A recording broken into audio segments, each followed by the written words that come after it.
A king in exile is a paradox of power, stripped of land yet plotting to reclaim a throne from 1,000 miles away. This is the high-stakes geopolitical puzzle of the medieval world, a story not of simple battles, but of brilliant, desperate long-distance schemes. It seems counterintuitive, almost impossible. How could a monarch communicate secret orders across hostile kingdoms when a single message might take half a year to deliver? How could they pay an army without a treasury or command loyalty from subjects who had not seen their face in a decade? The very distance that protected an exile also threatened to make them irrelevant. Yet, against these immense odds, some exiled rulers did the unthinkable. They orchestrated from afar, toppling regimes and reshaping history without setting foot on their own soil for years. By the end of this exploration, you will understand the hidden playbook of these royal masterminds, revealing how authority itself became a weapon that could be projected across continents. We will uncover how coded letters carried by disguised monks could ignite a civil war, and how a crown locked in a distant chest could still command the hearts of thousands. What does it truly take to lead a rebellion when you cannot even hear the shouts of your own soldiers? But exile was rarely a simple banishment into obscurity. To understand the mechanics of a long-distance rebellion, we must first dismantle the myth of the powerless refugee king. The reality was far more complex and politically charged. Exile was not an ending, but a brutal reorganization of a ruler's entire world. The circumstances that forced a monarch to flee were almost always catastrophic. A trusted cousin stages a sudden coup, seizing the palace in the dead of night. A bitter civil war fractures the kingdom, and the losing faction must escape or face imprisonment. A massive foreign army crashes across the borders, scattering the royal family to the winds. In these moments, the throne isn't just lost, it is physically occupied by another. Yet critically, the fleeing monarch rarely left empty-handed. They carried with them the essential ingredients for a future return. A small cotter of fiercely loyal courtiers and knights, those whose fortunes were irrevocably tied to the old regime, formed a government in miniature. They packed what portable wealth they could, jewels, gold plate, and silks, a mobile treasury to fund their survival and their schemes. Most importantly, they took the symbols. The crown, the scepter, the ancient sword of state, these were not just ornaments. In the medieval mind, they were tangible fragments of legitimacy itself, proof that the true authority resided with the exile, not the usurper sitting on a bare chair. And finally, they possessed connections. Marriages, treaties, and old favors created a web of potential allies in foreign courts. Other kings and princes who might see strategic value in hosting a displaced monarch. So the exiled ruler arrives at a foreign court not as a beggar, but as a sovereign without a state, a node of persistent power waiting for the right moment to reconnect and spark a fire back home. This persistent power, however, was utterly useless without a conduit back home. A crown in a foreign chest is just metal. Its true value lies in the hearts of those who still believe it represents their rightful ruler. This is where the most fragile and vital component of the entire long-distance operation came into play, the hidden web of loyalists who remained behind. These were not nameless masses, but specific individuals bound to the exile by powerful, unbroken chains. Feudal oaths sworn on sacred relics created bonds considered unbreakable, transcending the physical presence of the Lord. Kinship ties meant that barons, bishops, and castellans were often uncles, cousins, or nephews, their family honor tied to the exiled monarch's return. Then there was the currency of patronage, the memory of lands granted, titles bestowed, or legal disputes settled in their favor. For others, it was pure ideology, a belief in the sacred right of the true bloodline over a usurper's stolen throne. These agents became the exile's eyes, ears, and hands within the occupied kingdom. Their roles were distinct and dangerous. First, they gathered intelligence, a steady trickle of coded reports on the usurper's troop movements, tax collections, and which nobles were discontent. A bailiff on a remote estate, a monk in a scriptorium copying letters, a merchant with reason to travel, all could serve as nodes in this silent information network. Second, and perhaps more subtly, they preserved the monarch's symbolic legitimacy. In secret chambers, they might toast the exiled king's health. They would carefully repeat the old stories of his justice or his valor, keeping the idea of him alive as a living alternative to the current ruler. This psychological groundwork was essential for when the call to action finally came. Most critically, these loyalists were the initial points of contact and coordination. When a trusted courier, perhaps disguised as a pilgrim, finally arrived with a sealed message from across the sea, he did not ride into the town square and shout his purpose. He went directly to the manor of a certain knight, or the abbey of a particular bishop, someone whose loyalty was absolute. This safe house became the first spark point, where plans could be whispered, local allies discreetly summoned, and the dangerous work of translating distant ambition into local action could begin. The entire rebellion, therefore, did not erupt spontaneously. It was carefully kindled, one trusted relationship at a time, within a landscape the exile had not seen in years but had never truly left. Yet this entire delicate web of loyalty hinged on a single, perilous thread, the ability to send a message across a landscape of enemy patrols, suspicious port officials, and unpredictable weather. The exiled monarch had to find a way to whisper instructions into the ear of a continent. The solution was a shadowy art form combining human daring with ingenious secrecy. Trusted couriers were the lifeblood of the operation, but they never traveled as royal heralds. They moved in the guise of harmless, commonplace travelers. A merchant with a sample of cloth or spices could carry folded parchment deep within his bales of wool. A pilgrim heading to a distant shrine, his robes offering a form of sacred protection, might have a hollowed-out staff or a prayer book with subtly marked pages. These individuals required not just courage, but a flawless memory for faces, places, and verbal codes, as written evidence was often too dangerous to carry. When written messages were essential, they were cloaked in layers of deception. Simple ciphers were common, where each letter of the alphabet was shifted by a set number, a system both parties had memorized. More complex codes substituted entire words or names with seemingly innocent terms agreed upon in advance. The harvest might mean the army. The price of wool could signify the date of an uprising. For the most sensitive information, invisible inks made from lemon juice, milk, or specially prepared chemicals were used. A bland letter discussing family health or vineyard yields could, when held near a candle flame, reveal the true military orders hidden between the lines. But every method was fraught with catastrophic risk. A courier could be robbed by common bandits, his secret cargo discovered. A suspicious official at a border crossing might detain a pilgrim for days, unraveling a meticulously timed schedule. Worst of all was the human element, betrayal. A courier tortured or bribed could reveal the entire network, leading to arrests and executions back home. Messages took months, sometimes over a year, for a single round trip. This meant an exiled ruler's commands were never tactical. They could not possibly react to daily events. Instead, they were strategic, broad, and conditional.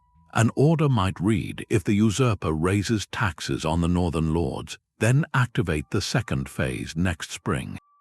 The exile was not a general moving pieces on a map in real time, but a playwright sending out acts of a script, hoping the actors back home would follow their cues when the moment finally arrived. But a whispered message, no matter how cleverly delivered, cannot feed an army or forge a sword. For an exiled monarch, the most immediate and crushing limitation was a profound lack of funds. They could not simply levy taxes from lands they did not control. The royal treasury, the mint, the vast estates that traditionally financed war, all now filled the coffers of their rival. Launching a rebellion from 1,000 miles away was, above all else, a monumental exercise in creative finance. The first and most portable source of capital was the personal wealth they had managed to spirit away. Crown jewels, gold plate, and religious relics of immense value were not just symbols, they were a mobile bank. In foreign courts, these treasures could be discreetly pawned or sold to sympathetic nobles or merchants, generating the initial seed money to maintain their exiled court and fund the first, most critical communications. Yet these personal reserves were finite, and a war chest required a far larger and more sustained inflow. This is where the exiles' political relationships became financial instruments. A king in exile was a compelling investment opportunity for certain foreign powers. A neighboring monarch, perhaps wary of the usurper's growing strength, might extend substantial loans not out of charity, but with the expectation of future favors. The terms were often steep, promising trading rights, slices of territory, or military alliances once the throne was reclaimed. It was a gamble for both parties, lending vast sums to a ruler with no current assets. Beyond state-backed loans, exiled courts sometimes turned to the emerging power of international banking families. These networks, with branches across Europe, could arrange for money to be deposited in one city and made available in another, a crucial service for moving funds across borders. But perhaps the most poignant source of support came from a community often overlooked in tales of kings and knights, the diaspora of loyal merchants and former subjects living abroad. These expatriates, connected by language, faith, and memory of home, could be solicited for donations. Their contributions, while smaller individually, created a vital stream of grassroots funding, a testament to the enduring idea of the legitimate ruler. Getting the money to the rebellion itself was its own clandestine operation. Coins and precious metals were heavy and conspicuous. Transfer often happened through trusted commercial channels. A merchant in, say, Paris would receive gold from the exile's agents. He would then issue a letter of credit to his business partner in a port city closer to the homeland. That partner would pay out the sum to a designated rebel contact, all under the guise of routine trade. The arrival of funds was a signal as important as any written order. A sudden, mysterious influx of silver to a coastal town, delivered by a known ship captain, told waiting commanders that the long-promised support was real, and that the distant monarch's will was now backed by the means to make it happen. Money was the physical proof that the exile's authority still had tangible weight. Yet even with funds flowing and messages arriving, a rebellion cannot be led by a ghost. The most brilliant strategy crafted in a distant library is worthless without a single, trusted voice to shout the command on the battlefield. This was the exile's ultimate leap of faith, the appointment of a proxy general, a lieutenant granted the full weight of royal authority to act in the monarch's name. Choosing this individual was perhaps the most critical decision an exiled ruler would ever make. It was not simply about selecting the best warrior, but identifying the person whose ambition was perfectly aligned with restoration, not personal gain. Often the choice fell to a close blood relative, a brother or a grown son, whose own claim to the family legacy made him a natural extension of the royal will. Alternatively, it might be a senior noble of unimpeachable loyalty, one whose lands had been confiscated by the usurper, binding his fate irrevocably to the old regime. The testing of this loyalty was a subtle, ongoing process. The exile would entrust them with smaller, preliminary missions, gauging their discretion, their ability to rally men, and their adherence to instructions sent from afar. Once chosen, the monarch had to perform a sacred act of political magic, transferring the essence of their authority across the sea. This was done through powerful, tangible instruments. Letters patent were formal documents, sealed with the great royal seal the exile had carried away, explicitly naming the lieutenant as the king's sole representative in the realm, empowered to raise armies, make treaties, and administer justice. More personal still was the gift of a signet ring, a duplicate of the monarch's own. In an age where a seal authenticated every order, this ring was not just jewelry. It was a portable source of legitimate command, allowing the lieutenant to issue binding orders that would be obeyed as if the king himself had spoken. Public proclamations were circulated, read in market squares and churches, announcing to all loyal subjects that this man spoke with the king's own voice and authority. Yet herein lay a perilous paradox. To be effective, the lieutenant needed near-total autonomy. He had to react to sudden enemy movements, settle disputes among allied commanders, and seize fleeting opportunities, all without waiting 6 months for a reply from his sovereign. Granting too little power would cripple the rebellion, but granting too much risked creating a new center of power, a popular champion who might, upon victory, see little reason to surrender the crown he had just won back. The exiled monarch therefore walked a razor's edge. They empowered completely but also embedded safeguards. Oaths of fealty were sworn not just to the distant king, but directly to the lieutenant, creating a chain of personal loyalty that still pointed back to the source. Strategic allies within the rebel camp, perhaps bishops or other nobles, might be privately instructed to report directly to the exile, providing a separate channel of information. The entire arrangement was a breathtaking gamble on character, a belief that the bond of loyalty, once properly forged, could withstand the immense pressures of war and the allure of a throne sitting empty just within reach. The lieutenant held the king's seal, but the rebellion itself needed a soul, a unifying cry that could turn scattered discontent into a focused uprising. This is where the exiled monarch's most potent weapon was deployed, not a sword, but the written word. From a distant scriptorium, they waged a war of declarations, crafting documents designed to shatter the usurper's claim and ignite the hearts of those left behind. These were not simple letters, they were meticulously engineered instruments of political warfare, each phrase calibrated to achieve a specific effect. The most powerful of these was the manifesto, a public proclamation sent to every major city, cathedral, and noble household. Its opening lines would never grovel or plead. Instead, they thundered with divine right and ancient blood. The document would meticulously list the usurper's crimes, not just as political errors, but as violations against God and the natural order, framing the current ruler as a tyrant who had broken the sacred contract with the land and its people. In stark contrast, the exile's own narrative was woven through, a story of rightful inheritance, past benevolence, and solemn oath sworn to protect the realm. This was a direct appeal to the medieval conscience, arguing that supporting the rebellion was not treason, but a holy duty.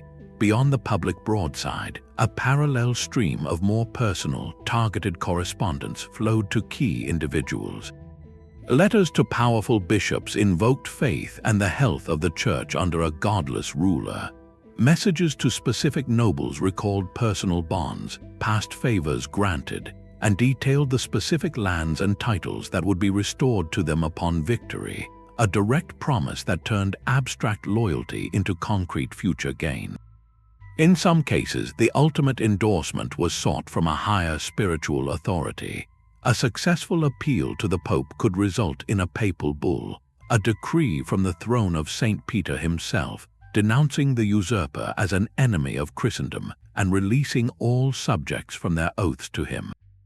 This was the nuclear option of medieval legitimacy, transforming a political fight into a spiritual crusade and giving any hesitant lord or knight a righteous excuse to draw his sword.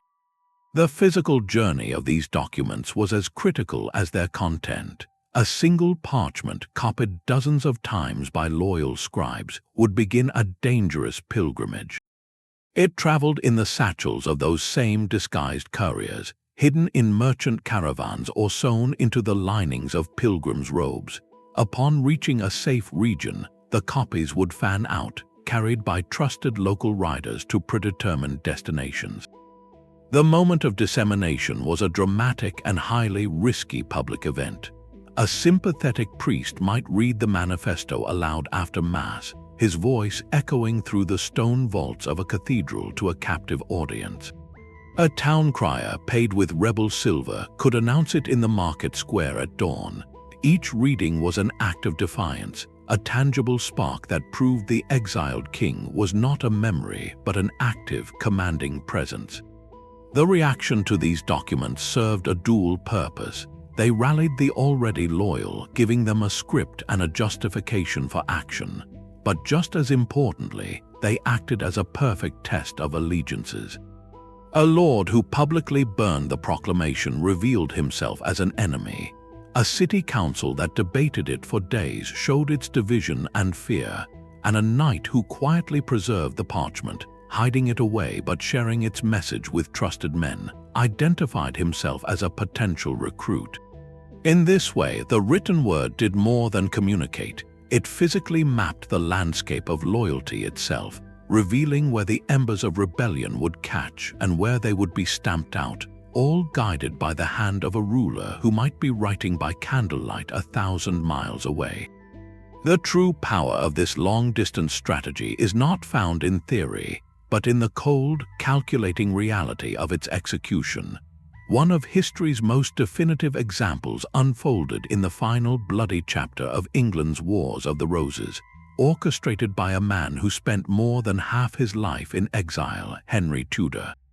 For 14 long years, from his early teens into adulthood, Henry lived as a guarded guest and then a virtual prisoner in the ducal courts of Brittany. He was a living chess piece, a potential rival to the Yorkist kings of England, valuable to his hosts as a bargaining chip, but constantly under threat of being surrendered to his enemies. This protracted isolation was not idle time. It was a masterclass in patient, remote statecraft. From his chambers across the English Channel, Henry and his small band of loyal Lancastrian exiles began weaving a conspiracy of astonishing scope. Their most critical work was the meticulous cultivation of English dissidents. Secret messengers, often posing as wool merchants, slipped into the ports of southern England. They carried letters not just to known Lancastrian families, but crucially, to Yorkists who had grown disillusioned with King Richard III. The promises were specific and compelling, pledges of lands, titles, and royal favor in a future Tudor regime. Henry, a figure most had never seen, became a symbol of unity, a plausible alternative around whom a fractured opposition could reluctantly coalesce. The practical machinery of invasion, however, required a patron with deeper pockets. Henry's survival hinged on his move from Brittany to France in the final year. Here, his political narrative found its perfect sponsor. The French court, perpetually wary of a strong, unified England, saw immense value in funding this promising source of chaos. Henry's representatives negotiated not for charity, but for a business investment. In exchange for a promise to renounce England's ancient claims to French territory, he secured a loan of money, a force of perhaps 2,000 experienced French and Scottish mercenaries, and a fleet of ships. This foreign corps would become the professional backbone of his invasion army. Yet an army is useless without a landing point and a simultaneous uprising to distract the defending king. This is where the coordination of distant elements reached its peak. Henry's landing in Wales was no accident. He sailed for Milford Haven in August of 1485, a location chosen for its symbolic resonance as a former Lancastrian stronghold and its remoteness from London. His arrival was precisely timed with uprisings in central England, orchestrated not by Henry himself, but by the most formidable and loyal member of his network still on the ground, his mother, Margaret Beaufort. Margaret operated as the ultimate lieutenant, a proxy with the social access and unwavering motive Henry lacked. While publicly maintaining a facade of loyalty to Richard III's court, she used her vast wealth and connections to fund rebel communications, arm contingents, and critically, ensure that key English nobles defected at the crucial moment. She was the living link, turning her son's distant promises into immediate, actionable treason for those in England. Henry's physical absence until the final weeks was paradoxically a strategic advantage. It allowed Richard's government to underestimate him as a penniless fugitive, while it enabled Margaret and the dissident network to operate under a veil of secrecy. By the time Henry marched his combined force of foreigners and gathered Welsh supporters into the English Midlands, the political ground had already been softened by years of whispered promises and his mother's clandestine work. The Battle of Bosworth Field was not won by a general who had trained his army for years, but by a coordinator who had spent a decade and a half building a coalition from 1,000 miles away, trusting others to light the fuse so he could arrive at the exact moment of the explosion. His victory was the ultimate validation of the Exile's playbook, proving that a crown could indeed be won from a foreign shore, so long as the threads of loyalty, finance, and timing were woven together with impeccable care. Bosworth Field was a sudden, violent end, but it was built on a foundation of meticulous and continuous governance. For a rebellion to feel legitimate, it could not be seen as a desperate gamble. It had to be the natural extension of a still-functioning state. This is where the most ambitious exiles performed a remarkable feat of political theater, transforming their place of refuge into a fully operational shadow government, a sanctuary court that hummed with the daily business of rule. A king in a borrowed castle was one thing, but a king presiding over a council, issuing sealed charters, and receiving foreign ambassadors was something else entirely. This was not merely about keeping busy. It was a conscious strategy to make the abstract concept of their reign a tangible, bureaucratic reality for everyone, from their closest followers to skeptical foreign powers. The physical space itself was carefully arranged to mirror a true royal court. A great hall, even a modest one, would be designated for audiences. A private chamber became the council room. A chapel housed the royal chaplain and the carefully guarded regalia, the crown and scepter that were brought out on feast days to remind all present of the sovereign's enduring status. This deliberate staging created an environment where the fiction of power could be practiced until it began to feel and function like fact. The psychological impact was profound. For the exiled entourage, living in this microcosm of their lost world reinforced their identity as servants of a true monarch, not just companions to a fugitive. For the rare visitor from the homeland or a neighboring kingdom, stepping into this ordered space was a powerful argument in itself. It demonstrated stability, organization, and a serious claim to authority that mere words could never convey. At the heart of this sanctuary court was its administrative engine, the Chancery.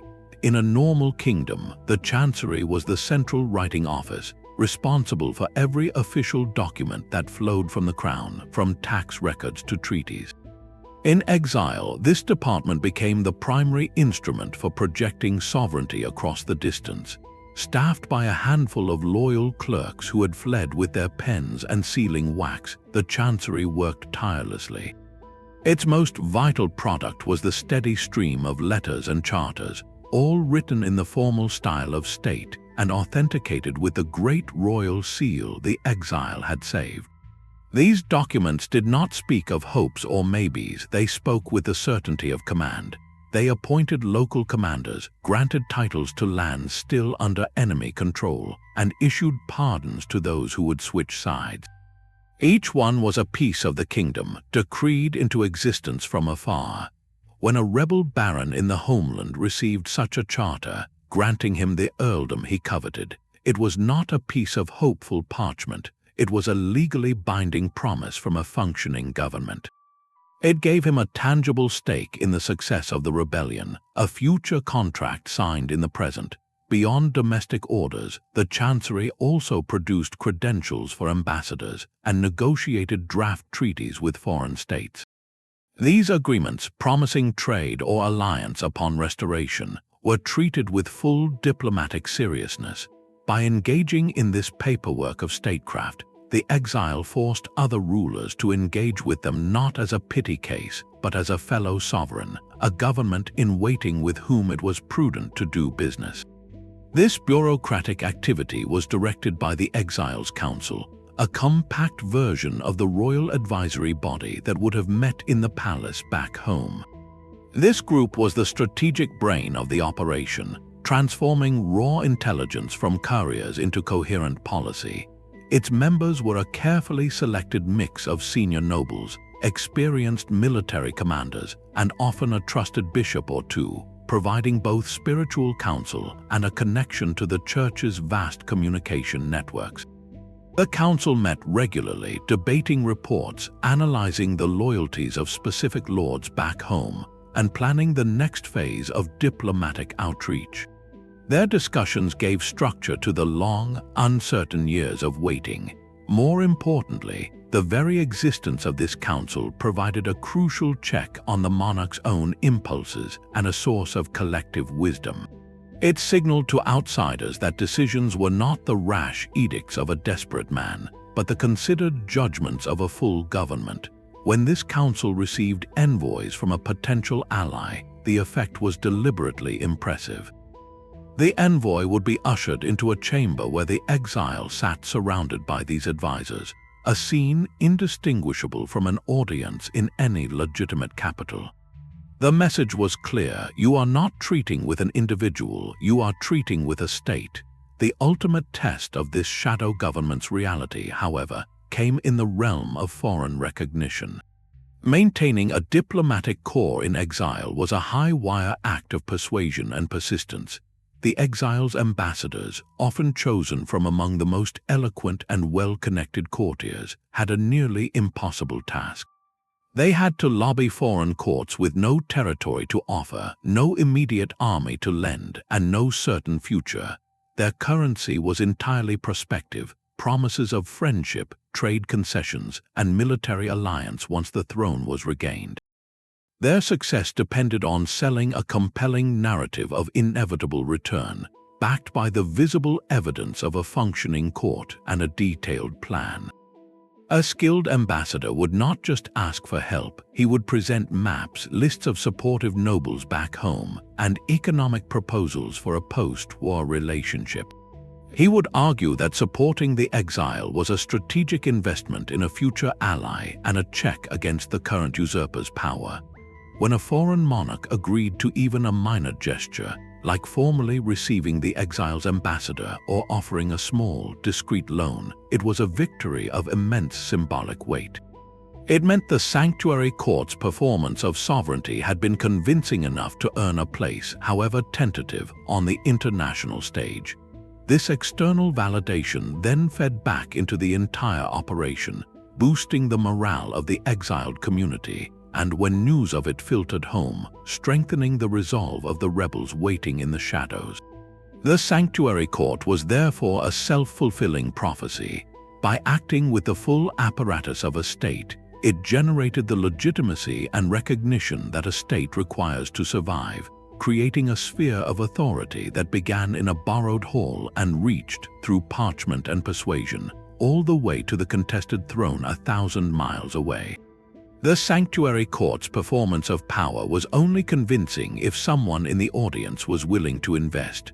For an exiled monarch, survival and any hope of return depended on a brutal form of international finance, securing the backing of a foreign ruler. This was not a request for charity, but a high-stakes negotiation where the exile had only one thing to sell: the future of a kingdom they did not currently hold. The resulting alliances were always at their core transactions of cold convenience.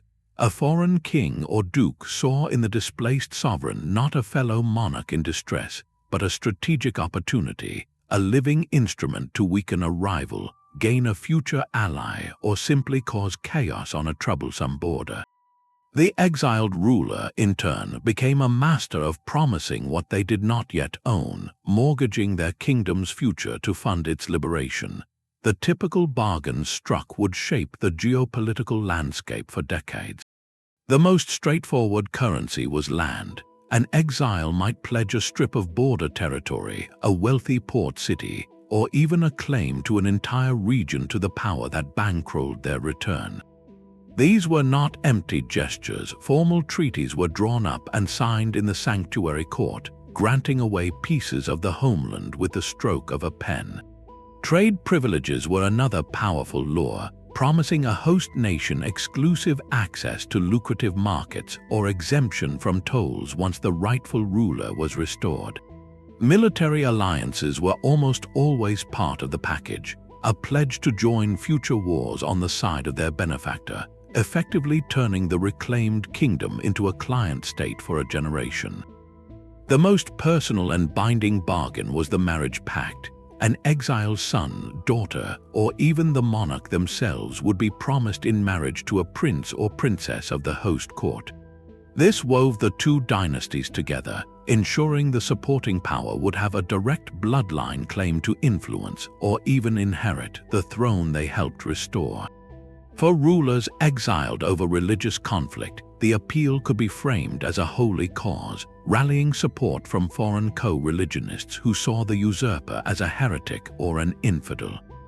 Yet in every case, the exiled ruler was acutely aware they had become a pawn in a much larger game.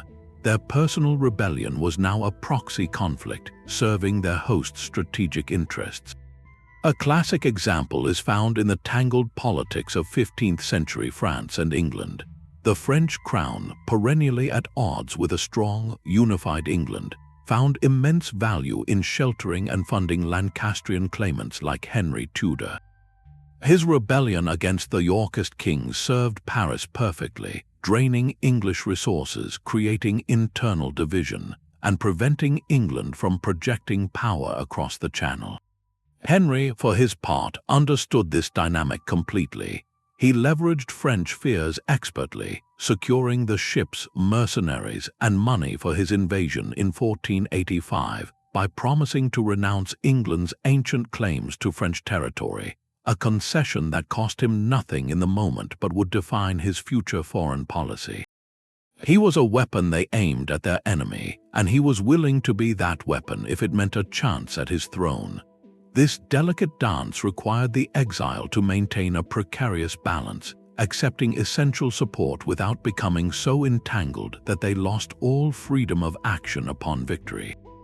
They had to convince their backers of their ultimate success while secretly planning to renegotiate, or even renege, on the most burdensome promises once they were firmly back in power. It was a gamble on every front, trusting that a kingdom regained, even one saddled with debt and concessions, was better than a crown forever lost. The shadow court of an exile was a powerful fiction, but some rulers transformed that fiction into a formidable reality.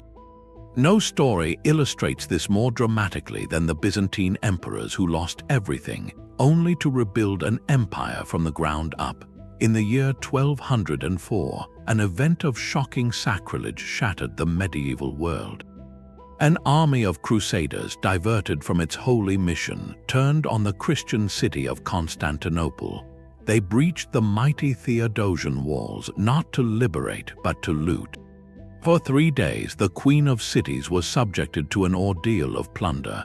Priceless relics, golden icons, and ancient statues were hauled away. The great palace of the emperors stood empty. The Byzantine imperial family, the guardians of a 1,000-year-old Roman legacy, fled in disarray.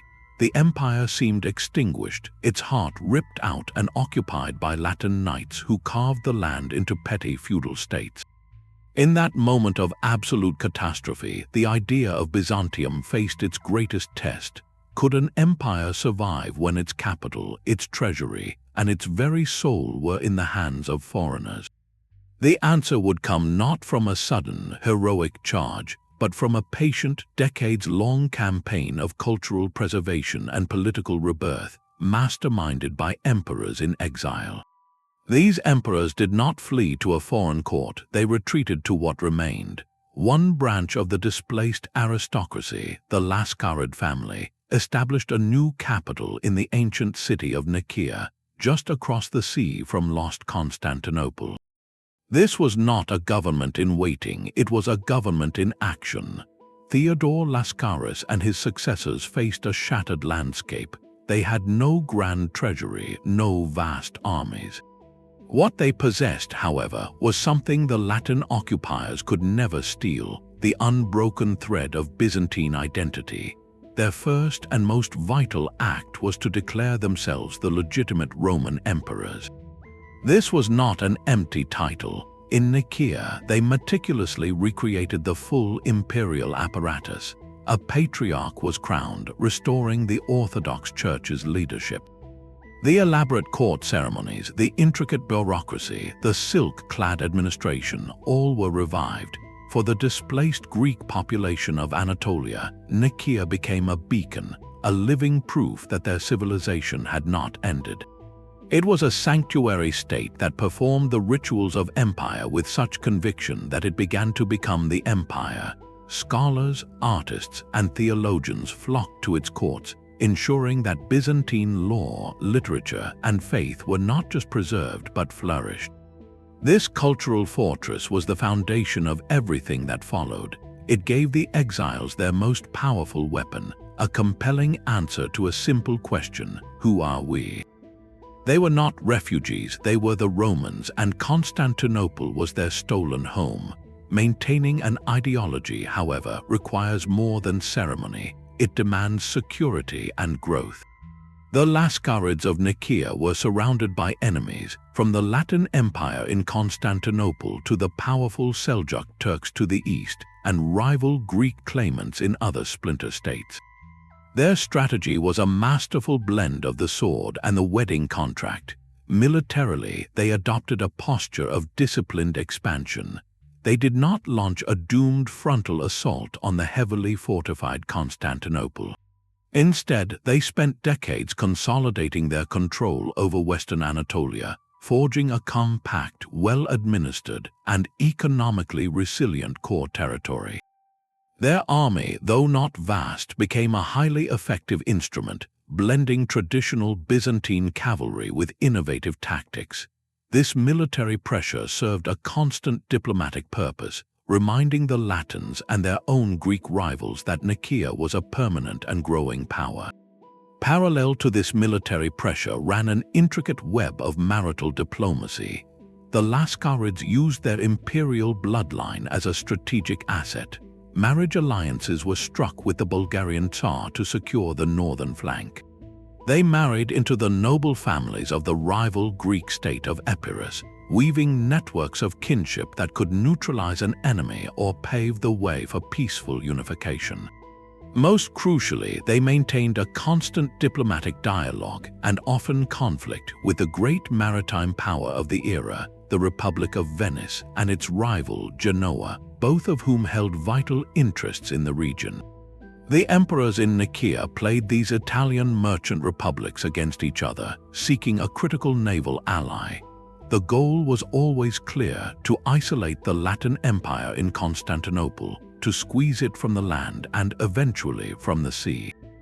Every treaty signed, every border skirmish won, and every marriage celebrated was a single stitch in a grand tapestry, slowly encircling the ultimate prize.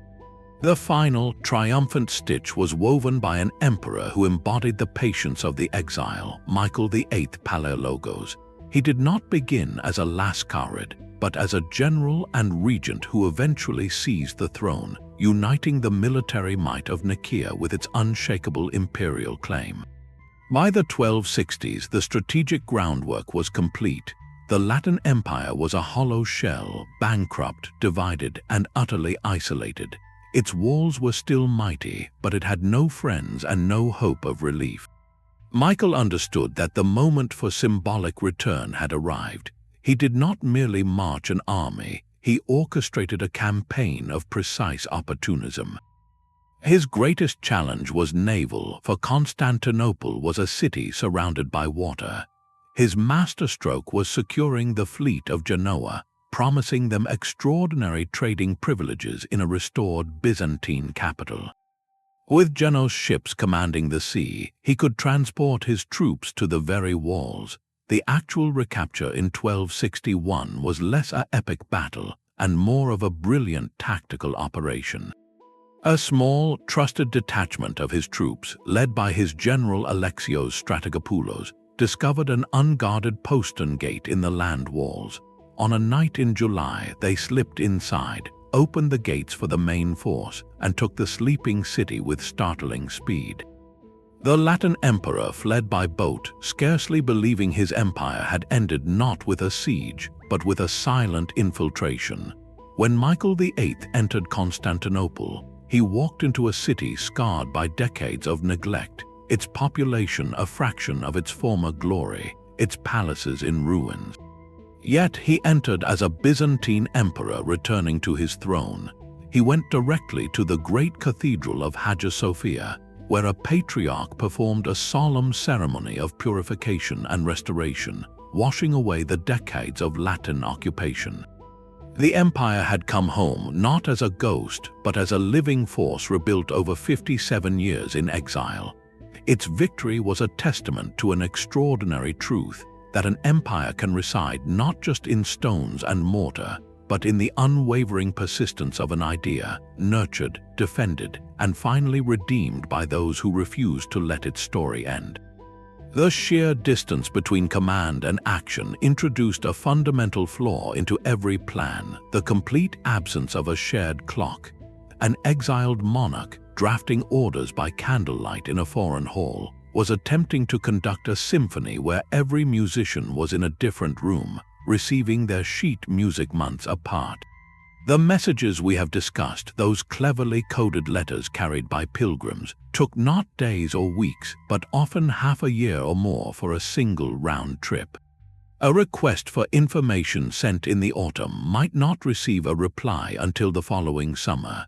By the time a report of a local victory or a setback reached the exile, the situation on the ground could have transformed entirely. This meant that the dream of real-time, tactical command from afar was a pure fantasy. The exile could not possibly react to an enemy general's sudden march or a fortress's unexpected surrender. They were not playing chess, they were planting seeds in a garden they could not see, hoping the seasons would be kind. To overcome this, they mastered the art of the conditional order, a framework for action rather than a step-by-step script. Their directives were built on broad triggers and seasonal calendars deeply understood by everyone. A typical command might read, if the usurper moves his main army north to confront the Scottish raids, then the southern lords are to muster their levies at the agreed rendezvous point. Or more simply, all loyal men are to rise with the new moon after the spring planting. These were not precise battle plans, they were permissions granted in advance, keys distributed to trusted lieutenants with instructions on when they might be used. The exile provided the strategic objective, reclaim the northern shires or seize the port city of Bristol. But the how, the daily decisions of marching, foraging, and engaging smaller enemy detachments was entirely delegated. This required an extraordinary leap of faith.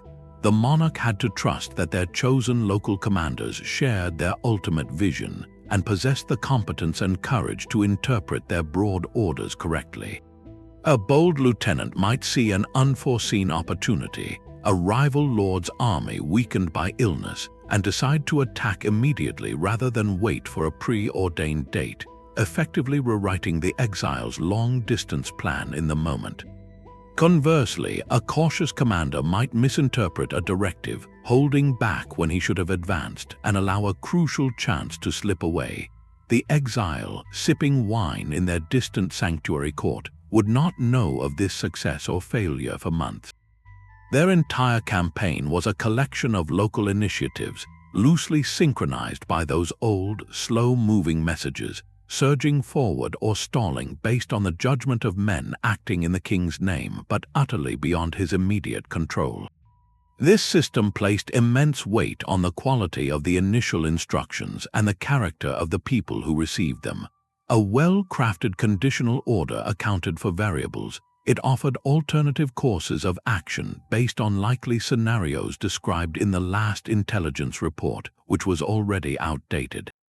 It empowered lieutenants with clear hierarchies, so if one local leader fell, another would know to take up the standard. The communication was not for directing the battle. It was for building the army, setting its purpose, and then, ultimately, letting it go. The exile's true role in the moment of crisis was not that of a general, but of a cause, a symbol whose distant will had been implanted in the minds of his followers, trusting them to carry it out as they saw fit. Their authority was not in the command, but in the conviction they had successfully transferred. Authority in the medieval world was not just proclaimed, it was performed. For an exiled monarch, every symbolic act was a deliberate strike against the physical reality of their absence, a way to make the invisible hand of kingship feel tangible to those waiting at home. They could not preside over grand ceremonies in their own cathedral, so they created new rituals of power designed to travel. One of the most potent was the conferring of honors. In the sanctuary court, the exile would hold solemn ceremonies of knighthood, dubbing loyal followers or the sons of important nobles who had journeyed to join them. The touch of a sword on the shoulder, a ritual rich with feudal meaning, was performed with all the pageantry the exiled court could muster. When that new knight returned home, he carried more than a title. He carried the physical memory of a king's personal favor, a story to tell in manor halls that made the distant monarch seem present. Even more powerful were titles granted to those who could not make the journey. A message would arrive for a baron holding a castle back in the homeland, borne by that same trusted courier. It was not merely a letter, but a formal charter sealed with the Great Seal, elevating him to an earl. The ceremony was described in vivid detail within the parchment, the words meant to be read aloud, constructing the event in the mind's eye. The baron, holding that wax seal in his hand, was no longer just a local lord. He was an earl by the grace of his true king, his loyalty now cemented by an honor that only legitimate sovereignty could bestow. Perhaps the boldest assertion of ongoing rule was the striking of coins. Currency was the ultimate expression of a sovereign's right, a piece of the kingdom that passed through every market and peasant's hand. Some ambitious exiles established secret mints, often in a sympathetic border region or within their sanctuary city. These coins, bearing the exile's name, title, and profile, were a breathtaking act of defiance. They declared that the monarch's economy still functioned, that their authority could still purchase goods and pay soldiers. When these coins began to circulate, smuggled into the homeland by merchants or rebels, they were more than money. They were tiny, metallic messengers of hope and subversion. A peasant might receive one as change, look at the face of the king they thought was gone, and feel the stirrings of a different possible future. For a rebel commander, paying his men in the true king's coin was a powerful statement. It proved the cause had a treasury, a government, and a future. The most spiritually charged symbols, however, were relics and sacred banners. An exile might send a carefully chosen object into the heart of the rebellion, a fragment of a saint's bone, a piece of the true cross, or a battle flag that had been blessed by a pope or had flown in a legendary victory. This object became a physical focal point, a talisman around which the rebellion could coalesce. It was often entrusted to a high-ranking cleric or a revered military leader within the homeland. The arrival of such a banner was a major event, treated with the reverence of a religious procession. It would be paraded through friendly towns, displayed before mustering troops, and carried at the head of the rebel column. Its presence did several things at once. It sanctified the rebellion, framing it as a holy crusade blessed by heaven. It provided a visible, emotional rallying point, something soldiers could fix their eyes on in the chaos of battle. And crucially, it acted as a direct, tangible proxy for the absent monarch. Where the banner flew, the king's will was present. Men were not fighting for an abstract idea, but for that piece of sacred cloth which represented the covenant between the rightful ruler, God, and the people. These symbols, the sealed charter, the unfamiliar coin, the fluttering banner, were all tools in a profound psychological campaign. They were designed to bypass logic and speak directly to the medieval heart, to stir the deep currents of faith, loyalty, and tradition. They transformed a distant political claim into a sensory reality, giving people something to see, touch, and swear oaths upon. In doing so, they shrank the daunting miles of exile into nothing, making the king's authority feel as immediate as the weight of a coin in the palm or the sight of a holy banner catching the wind. This shadow world of whispered messages and hidden loyalties was a landscape of profound and constant peril. For every true believer risking everything for a distant king, there existed another figure, just as skilled in secrecy, working to unravel the entire conspiracy from within. The greatest danger to an exiled monarch was never the army camped across a border. It was the trusted friend who was no longer a friend. The threat of betrayal hung over every meeting in a secluded forest, every sealed letter passed in a crowded market. A single compromised link in the chain could doom the entire rebellion, turning years of patient plotting into a trap for every loyal soul involved. To survive, exiles and their networks had to become masters of a dark art, the careful management of trust in a world designed to breed suspicion. Their first and most vital line of defense was a relentless, subtle process of vetting. A new contact claiming loyalty was not accepted on their word alone. They were tested through a series of escalating, seemingly minor tasks.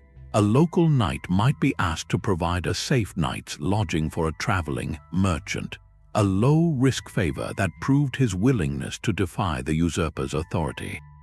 If he complied, a few months later, he might be entrusted with hiding a small cache of weapons. Only after successfully completing these smaller missions, and after his actions were discreetly verified by a separate, unknown agent, would he be introduced to a higher level of the network. This system, called compartmentalization, was the architectural principle of their secrecy. No single person, except perhaps the exile's chief lieutenant, knew the full scope of the plan or the identity of every participant. Information flowed on a need-to-know basis.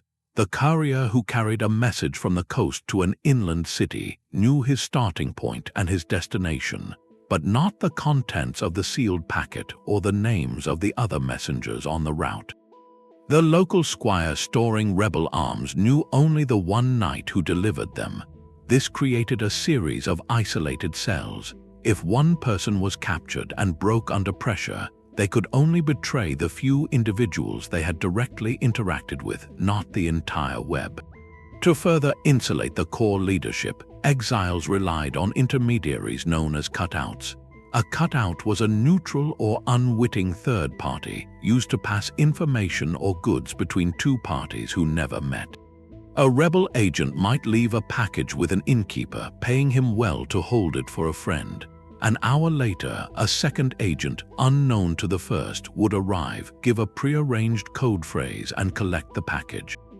The innkeeper, the cutout, saw two separate transactions, never understanding he was a link in a clandestine chain. This method added layers of deniability and physical distance between the planners and the operatives. Yet, for all these precautions, the human heart remained the weakest link. The consequences of a breach were swift and total. When a key lieutenant was turned by the enemy or captured and tortured into confession, the results were not merely a setback, they were an annihilation. Safe houses were raided at dawn, their occupants seized. Couriers were ambushed at predetermined waypoints. Entire networks of sympathetic nobles, whose names were carefully recorded in secret ledgers, found royal guards at their gates. The rebellion would collapse not on a battlefield but in a series of silent, nighttime arrests. For the exiled monarch, hearing the news months later, it was a particular kind of agony. It meant not just the loss of a chance at the throne, but the certain knowledge that men and women who had risked everything for their name were now facing imprisonment or worse, their fates sealed by a trust that had been misplaced. This ever-present shadow of betrayal explains why so many rebellions from exile failed before they ever truly began. It was not always a lack of funds or popular support that doomed them, but a single moment of misplaced confidence, a whispered secret in the wrong ear that unraveled years of work. The most successful exiles were not necessarily the most charismatic or militarily brilliant. They were the most ruthlessly careful, understanding that in the game of long-distance kingship, trust was the most precious and most dangerous currency of all. The shadow of betrayal was a constant companion, but another threat loomed just as large, the slow, silent erosion of a cause by the simple passage of time. A king in exile could not remain a symbol forever without action, and the pressure to deliver a return often forced a hand long before the board was fully set. Nowhere was this tension between patient preparation and desperate urgency more perfectly captured than in the doomed romance of the Jacobite court. In 1688, King James II of England was deposed in the bloodless coup known as the Glorious Revolution. He fled to France, where his cousin, the Sun King Louis XIV, granted him a royal residence at the Château de Saint-Germain-en-Laye. Here, just outside Paris, a magnificent and melancholy parallel kingdom took shape. For over 70 years, Saint-Germain served as the capital of a ghost dynasty, the Stuarts, where courtiers wore fashions a generation out of date and toasted a king over the water who ruled nothing but memory. This court was not a somber retreat. It was a vibrant, bustling hub of conspiracy, and its ultimate test came with the Great Jacobite Rising of 1715. To understand that rebellion's fate is to understand the exquisite, tragic mechanics of an exile's hope crashing against the cold gears of international politics. The preparations for the 15 were a masterclass in long-distance organization, a testament to the administrative endurance of the exiled Stuarts. James II had died in 1701, and the claim passed to his son, James Francis Edward Stuart, known to history as the Old Pretender. From Saint-Germain, this young prince and his advisors presided over a government in miniature with a single, all-consuming purpose: to coordinate a synchronized uprising across England and Scotland. Their challenge was monumental, managing a coalition of fundamentally different groups with conflicting goals. In the Scottish Highlands, their strength lay in the Marshall clans, families like the MacDonalds and the Camerons, bound by Gaelic culture and a deep-seated loyalty to the Stuart name. In England, support was concentrated among disaffected Tory landowners and High Church Anglicans, who yearned for the old hereditary monarchy and viewed the German-born King George I as a foreign usurper. Uniting these two forces, separated by geography, language, and political desire, required a stream of constant, secret communication. This is where agents of astonishing bravery entered the story. Men like Nathaniel Hooke, a former soldier turned master of clandestine post, became the nervous system of the rebellion. Hooke and others like him made repeated, perilous journeys between France and the British Isles, often landing on deserted Scottish beaches under cover of night. They carried the lifeblood of the conspiracy, coded letters sealed with the Stuart cipher. The codes were sophisticated, using numbered grids where groups of digits corresponded to specific words or names from a pre-agreed-upon dictionary. A seemingly innocent letter about family health or estate management, when decoded against the cipher key, would reveal detailed instructions on troop muster points, arms shipments, and the political sentiments of key lords. These agents did more than deliver mail. They were ambassadors and intelligence officers, they met with clan chieftains in smoky Highland halls, gauging their strength and commitment. They dined with English squires in oak-paneled libraries, listening for whispers of discontent and promising the restoration of their influence. Every scrap of information was carried back to Saint-Germain, where secretaries transcribed and deciphered it, building a detailed, if slowly evolving, picture of readiness across the kingdom. Yet for all this meticulous planning, the exiled court faced a sovereign reality beyond its control, its absolute dependence on a foreign power. The Jacobite cause was from its inception a pawn in the grand strategy of France. Louis XIV's support was never about Stuart legitimacy. It was about keeping Britain destabilized and distracted. French gold funded the court at Saint-Germain. French promises of troops and transports were the essential catalyst for any rising. This external leash dictated everything, especially timing. The opportunity for the 15 arose not from perfect readiness in Scotland or England, but from a political crisis in London following the death of Queen Anne and the accession of George I, combined with France's temporary need to pressure Britain during the War of the Spanish Succession. When the Treaty of Utrecht ended that war in 1713, the French commitment evaporated overnight. Official support was withdrawn, leaving the Jacobites suddenly isolated. But the machinery of rebellion, once wound, is hard to stop. Messages had been sent, promises made, and hearts stirred. Clan chiefs had been told to prepare for a landing. The pressure from within the movement for action, after years of waiting, became unbearable. The old pretender, caught between the withdrawal of his French lifeline and the fervent expectations of his followers, made a fatal decision to proceed with a primarily Scottish rising, hoping success there would reignite French aid and trigger the promised English uprising. It was a gamble born of exile's greatest weakness, the inability to delay when distant allies are breathing down your neck. The rising that followed was a study in tragic disconnection. The Scottish clans, led by the Earl of Mar, rallied and fought with great courage, but without the expected French troops or the simultaneous English revolt, they were an isolated flare in the north. The coded letters had done their work too well in one theatre and not well enough in the other. English Tories, hearing of the weakened prospects and lacking the promised foreign army at their backs, largely stayed home. The rebellion was crushed at the Battle of Sheriffmuir and the subsequent surrender at Preston. James himself arrived in Scotland too late with too little and departed a few weeks later, a king who had finally touched his soil only to feel it slip away forever. The 15 demonstrated the cruel paradox of exile statecraft. You could build a perfect network of loyalty and communication, but if the international winds shifted against you, all those carefully coded letters became just paper, blowing across a field where your cause lay dying. Gold and promises could buy loyalty, but they could not forge a sword or fill a soldier's stomach.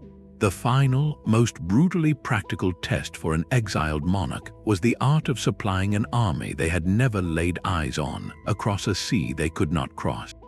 This was logistics in pure abstraction, a puzzle of moving tons of steel, grain, and leather through enemy territory using nothing but whispers and trust.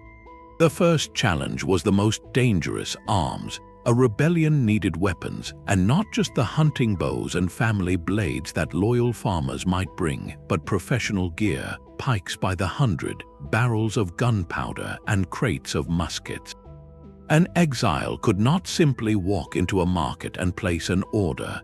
Their solution lay in the grey markets of international trade and the workshops of sympathetic foreign powers. Through discreet intermediaries, often merchants with no obvious political allegiance, contracts were placed in cities like Amsterdam, Liege, or Milan, centers of arms manufacturing. The order would be placed under a false pretext, perhaps for a private colonial militia or a fictional conflict in the Americas.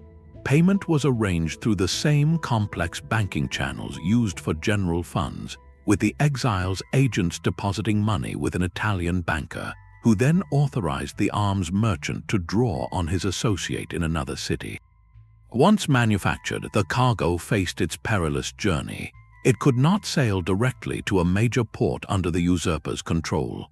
Instead, it was shipped to a prearranged remote coastline, a deserted bay in Scotland, a lonely beach in Ireland, or a secluded river estuary in England. The coordination for this was a breathtaking feat of timing. A message sent months in advance would alert the local rebel commander to expect a shipment on a certain moonless night in a specific season.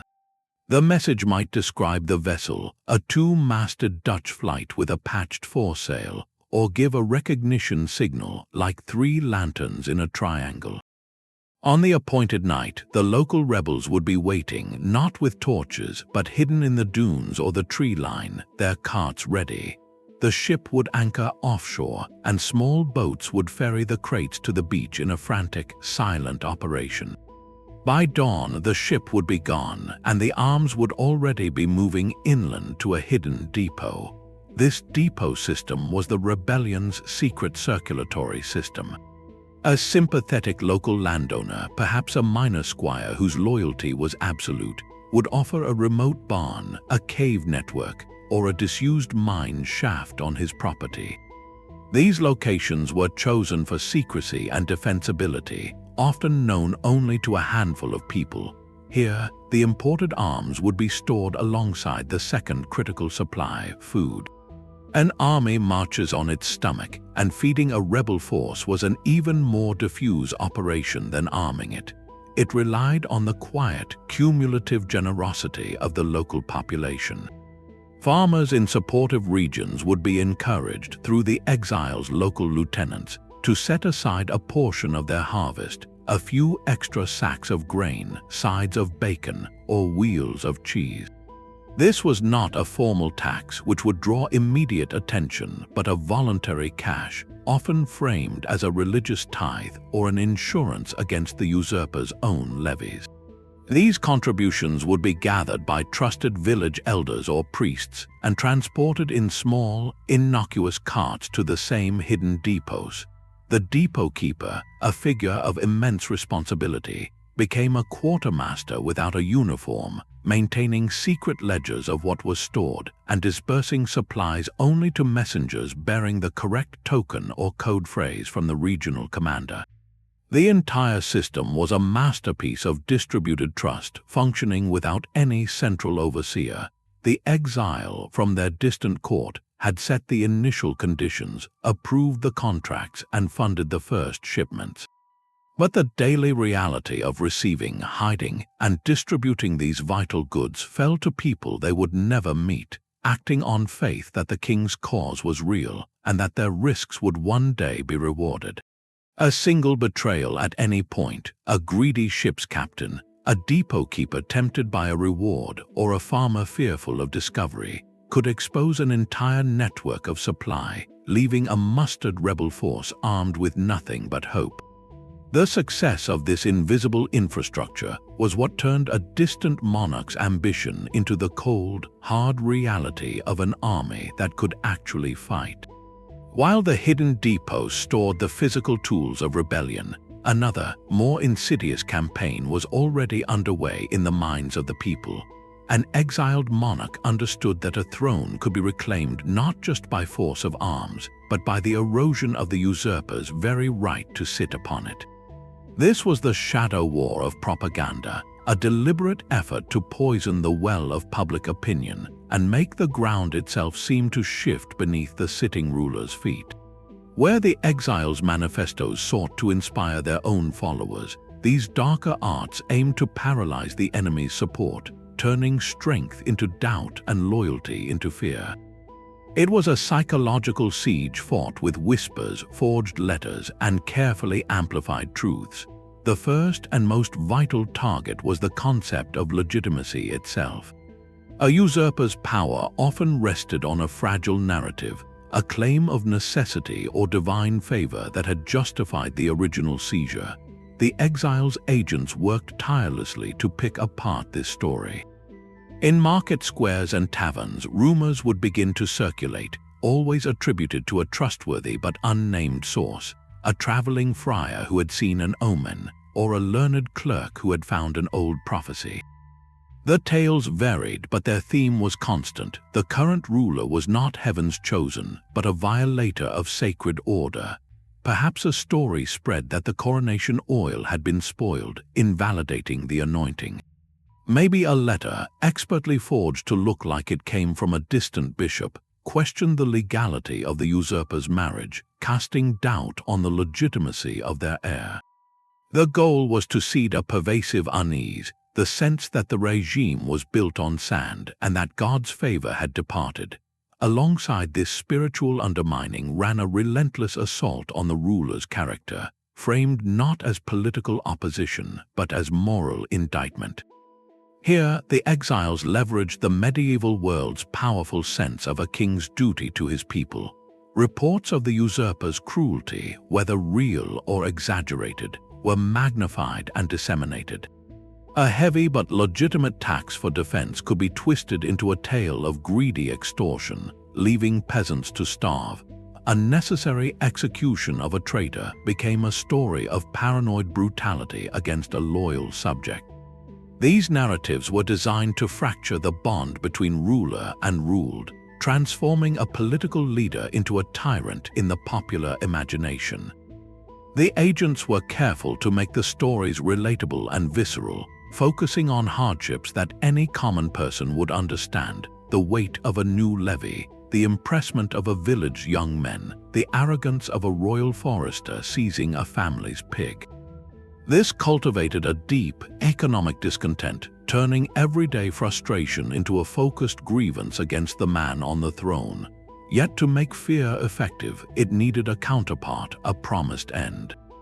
This is where the exile's own narrative was aggressively inserted into the present tense. The most potent rumors were those that spoke not of a distant hope, but of an imminent reality. Word would spread that the true king had already landed in a neighboring province with a vast host of knights, their armor shining like a second sun. A merchant would swear he had seen the exile's fleet, a forest of masts just over the horizon. These stories of phantom armies and secret landings served a brilliant dual purpose. For the populace and the usurper's lower-level officials, they created a climate of impending change, encouraging caution and hesitation.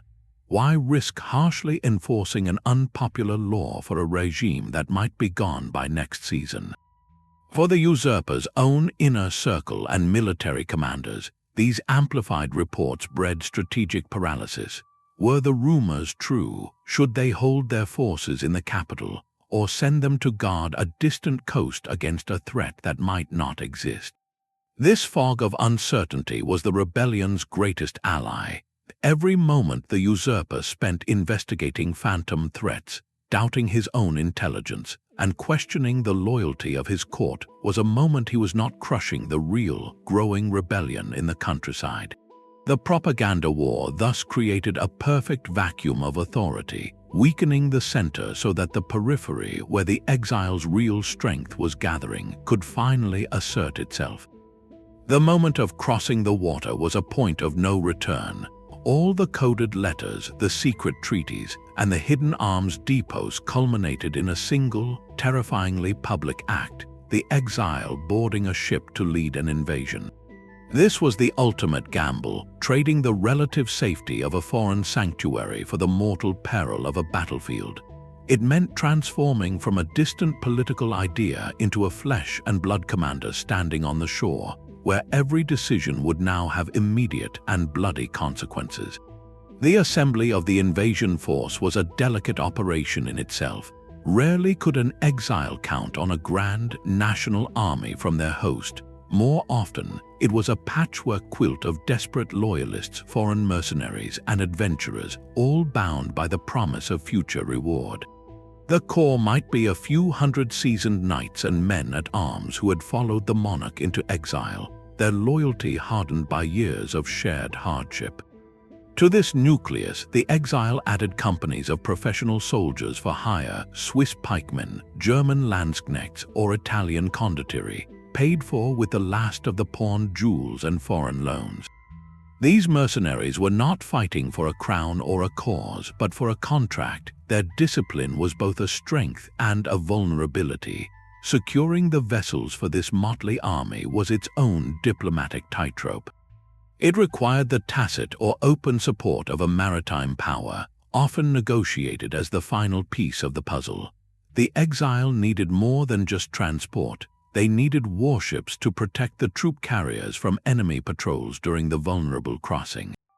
A deal with a republic like Genoa or a private fleet owner meant promising future trading monopolies or coastal concessions, further mortgaging the kingdom they hoped to reclaim.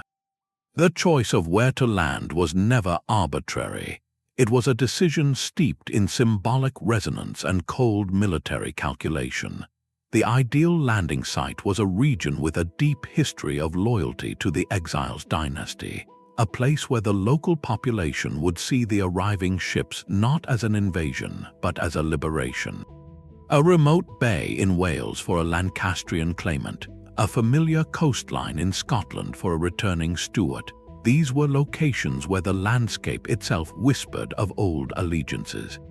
The site needed a defensible beachhead for unloading, access to fresh water, and proximity to known sympathetic lords who could provide immediate supplies and reinforcements. The psychological impact of that first step onto native soil cannot be overstated. For years, the monarch had been a rumor, a signature on a charter, a face on a forbidden coin. Now, as they waded through the surf and felt the gravel of their homeland under their boots, they became real. It was a moment of profound theater, often staged for maximum effect. The Exile might kneel and kiss the ground, a gesture of love and reclaiming. They would unfurl their sacred banner, the one that had gathered dust in a foreign hall, letting it catch the sea wind for all to see. Priests accompanying the expedition would hold a mass of thanksgiving, sanctifying the return. This ceremonial landing was a direct challenge to the usurper's narrative, a bold declaration that the rightful ruler was now present in person to settle the matter. Taking personal command was both a necessity and a risk. The lieutenants who had kept the flame alive for years now had to cede authority to the sovereign whose name they had invoked. This transition could be smooth or fraught with tension. The Exile had to quickly assert their strategic vision, earning the respect of hardened local commanders who had been fighting a shadow war while the king was safe abroad. They had to merge the foreign mercenaries with the local partisans, two groups often suspicious of each other, united only by the figure of the monarch now standing before them. Every order they gave, every disposition of troops, was now under their direct responsibility. The slow, deliberative pace of long-distance statecraft was over, replaced by the urgent, chaotic tempo of campaign. The success of the entire endeavor now hinged not on the cleverness of a cipher, but on the courage, charisma, and tactical skill of the individual who had finally come home to fight. The Exile's ship landing was a dramatic final act, but some monarchs never even made that journey. For King John of Bohemia, the battlefield was not a distant shore to be reclaimed, but a permanent office. Blinded in a tournament accident in his 30s, John did not retreat into seclusion.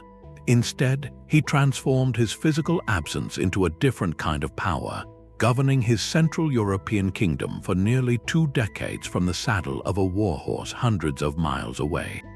While his story lacks a single climactic invasion, it offers a masterclass in the sustained, daily administration of a realm from the heart of foreign chaos. John was a king without borders, a crusader in Lithuania, a campaigner in Italy, and a pivotal knight in the wars between France and England, all while the crown of Bohemia rested firmly on his head. His court was mobile, a traveling circus of diplomacy, chivalry, and relentless correspondence that turned every foreign camp into a seat of government. The central challenge was obvious. How do you prevent your homeland from crumbling when you are perpetually elsewhere, and powerful neighbors like the Habsburgs eye your lands? John's first and most crucial decision was the appointment of absolute regents. He did not leave a committee of squabbling nobles, but placed his son, Charles, and a handful of supremely trusted bishops and barons in charge. This was not a symbolic post. These men wielded the Great Seal with full royal authority, adjudicating local disputes, collecting taxes, and mustering troops for defense. Yet critically, they were not independent rulers. They were extensions of John's own will, a will communicated through a constant, almost dizzying stream of messengers. Couriers rode in relentless relays between the king's military camp in Lombardy or his diplomatic summit in Paris and the castle in Prague. Their saddlebags carried not just news but legally binding commands. John would receive detailed reports on a border lord's rebellious posturing or a disputed inheritance case in Moravia. From his tent, he would then dictate judgments, appointments, and strategic directives. These were not vague suggestions. They were specific orders to arrest a certain official, to transfer a garrison to a specific fortress, or to release funds from the treasury to fortify a town's walls. He even dispatched his own trusted judges from his retinue back to Bohemia to hold courts in his name, ensuring that royal justice was seen to flow directly from the king, even if the king was fighting pagans on the frozen shores of the Baltic. This created a powerful illusion of presence, for a Bohemian knight being tried by a judge who had just weeks before been at the king's side in France made the monarch's authority feel immediate, not distant. Beyond internal governance, John's foreign wars were themselves a tool of external security. He understood that a king constantly in the field could forge alliances no sedentary ruler could match. In the tangled politics of 14th century Europe, loyalty was earned in battle. By fighting valiantly alongside the King of France at the pivotal Battle of Crécy, where he would famously meet his end, John was not pursuing a vague chivalric ideal. He was securing a powerful, lasting bond with the French crown, a bond that served as a potent deterrent to his Habsburg rivals back in Central Europe. An attack on Bohemia would now mean offending a king who valued John as one of his bravest commanders. Similarly, his crusading ventures in Lithuania won him the favor of the Pope and the Teutonic Knights, adding spiritual prestige and another layer of diplomatic protection. His military service became a kind of geopolitical currency, traded for guarantees that helped keep his kingdom safe in his absence. The entire arrangement was a high-wire act of trust and logistics. It required a regent, his son Charles, of exceptional loyalty and capability, who would execute orders without succumbing to the temptation of seizing power for himself. It depended on a communication network so robust that news of a harvest failure could reach John in Italy, and a royal order for grain relief could return to Prague before the winter deepened. Most of all, it demanded that John himself remain a figure of such towering reputation, such undeniable martial and royal prestige, that his subjects accepted this unusual form of rule. His blindness, rather than making him a figure of pity, amplified his legendary status, a king who could not see the enemy yet led charges and governed a kingdom through force of will and voice alone. King John proved that an exile strategy could be applied without ever being formally exiled, that a throne could be defended not from within its own walls, but from the center of the storm, so long as the threads of command remained taut, trusted, and unbroken.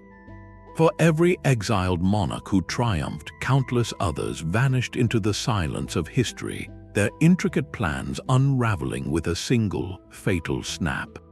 These failures are not mere footnotes, they are masterclasses in the brutal fragility of long-distance rule, where a conspiracy stretched across a continent could be severed by one intercepted letter or one moment of mistimed courage. Consider the fate of a rebellion that never left the harbor, its fate sealed by a vigilant customs official. A ship carrying a cargo of seemingly ordinary wine barrels docks in a southern English port during the reign of Queen Elizabeth I. The barrels, however, contain more than claret. They hold the carefully packed components of a printing press, along with proclamations from a Catholic claimant in exile, ready to flood the country with calls for uprising. The official, perhaps acting on a tip or driven by routine suspicion, orders the barrels opened. The discovery is instant and total. The press is seized, the couriers arrested, and the entire network of agents waiting inland is exposed through documents found with the cargo. The rebellion ends not with a battle, but with a quiet inventory in a customs house, the monarch's voice forever silenced before it could ever be heard by the people. This was the ever-present risk of the physical message. No cipher could protect a plan once the parchment itself fell into enemy hands. A single captured courier under pressure could map out the entire web of contacts, turning the exile's network of hope into a checklist for the usurper's executioner. The psychological toll of such a breach was devastating, freezing all activity as loyalists waited in terrified silence, wondering if the next knock at the door would be a fellow conspirator or a squad of royal guards. Equally catastrophic was the failure of the human link, the proxy general whose ambition finally outweighed their loyalty. An exiled king might place absolute trust in a charismatic noble left behind, granting him the royal seal and the authority to speak in the king's name. For years, this lieutenant works faithfully, rallying supporters and skirmishing with the usurper's forces, becoming the public face of the cause. But as his power and reputation grow, a subtle shift occurs. The local fighters begin to see him as their true leader, the man who shares their hardships, not the distant figure whose portrait they have never seen. When a major victory is won, the lieutenant faces a profound temptation. The path to the capital lies open, and the crown is there for the taking. The exiled monarch's letters, arriving months later, urge caution and a consolidation of forces for a final push under the king's personal banner. But the lieutenant, basking in the adulation of his troops and sensing a fleeting opportunity, chooses to interpret his orders with a dangerous flexibility. He marches on the capital alone, not to secure it for his sovereign, but to claim it for himself. The rebellion fractures instantly. Those loyal solely to the exiled king refuse to follow, while the lieutenant's personal followers rally to his new banner. The unified front shatters, leaving both factions vulnerable to the regrouped forces of the common enemy. The exile, receiving the devastating news months later, is powerless. Their most powerful weapon has been turned against them, not by the enemy's sword, but by the very trust they had to bestow. This betrayal underscores the central paradox of exile. To succeed, they had to create a new center of power, and they could never be certain that center would hold. Perhaps the most common collapse came not from within, but from the shifting sands of international politics. An exile's entire strategy often hinged on the sustained support of a foreign patron, a king or republic that provided the safe haven, the funds, and the promise of military backing. This support, however, was a transaction, not a covenant. When the geopolitical calculus changed, the exile could be abandoned overnight. Imagine a monarch living comfortably at a foreign court for a decade, their sanctuary state humming with activity, their ambassadors negotiating for troops. Then their host kingdom enters secret peace talks with the very usurper they are trying to overthrow. The exile is not a party to these discussions, they are a bargaining chip. To secure a favorable treaty or a lucrative trade deal, the host agrees to a clause, a promise to withdraw all support from and expel the troublesome refugee. The news arrives not as a battle report, but as a polite but firm request from a royal chamberlain. The king regrets that your presence is no longer conducive to the peace of the realm. You have 30 days to depart. Instantly, the financial pipeline is cut. The promised regiments of soldiers are disbanded or redirected. The safe harbor becomes a prison, and then a stepping stone to a desperate, penniless flight to an even less secure refuge. The network back home, primed for action and awaiting the signal that will never come, is left in agonizing limbo. Funds dry up, messengers stop arriving, and morale curdles into despair. The rebellion withers on the vine, not from defeat in the field, but from becoming a casualty in a diplomatic deal made over maps in a palace 1,000 miles away. This reality reminds us that the exiled monarch was never truly the author of their own fate. They were a piece on a much larger board and could be swept aside the moment a greater power found a more useful move. All these threads of communication, trust, and foreign aid converged on one final, unforgiving point: the choice of when to act. A fatal miscalculation in timing could waste years of preparation in a single, disastrous season. An exile, pressing their ear to the ground from a continent away, must interpret old reports to predict a present moment. They might order a general uprising for the spring, based on intelligence from the previous autumn that suggested widespread discontent. But in the intervening months, the usurper could have skillfully appeased the key discontented lords with land grants or pardons, dissolving the very coalition the rebellion relied upon. When the exile's agents finally raise the standard, they find themselves alone, surrounded not by allies but by indifferent or now hostile neighbors. Alternatively, the exile might delay too long, waiting for the perfect alignment of foreign troops and domestic readiness. This hesitation can be just as deadly. The loyalists back home, living in constant danger, cannot maintain a state of perpetual readiness. Their resources dwindle, their cover stories wear thin, and their initial fervor cools under the grind of endless waiting. A network built on imminent action will rot if that action is perpetually postponed. The moment passes, key figures are arrested, or the populace simply grows accustomed to the usurper's rule, transferring their fragile loyalty to the new status quo. The exile then becomes a relic, a story told by old men, not a living threat. Success required a near supernatural synchronization, pulling the trigger at the exact moment when foreign support was committed. Domestic allies were primed, and the enemy was at their weakest, all while viewing the scene through a telescope that showed a picture years out of date. These failures, in all their heartbreaking variety, are what make the victories so astonishing. They remind us that history's most daring comebacks were balanced on a knife's edge, where a gust of wind, a loose tongue, or a changed mind in a distant council chamber could erase a king's name from the future forever. A king in exile could not afford to think merely in seasons but in generations. When the sword and the purse seemed insufficient, they turned to the most intimate and binding of all political instruments, the family itself. Dynastic marriage became a primary weapon in their long-distance arsenal, a slow-burning fuse laid years in advance to detonate a future alliance or merge a fractured claim. These were not unions of love, but meticulously calculated treaties written in bloodlines. An exiled ruler, possessing little but a prestigious name and a theoretical crown, would offer that name in marriage to the son or daughter of a powerful foreign prince.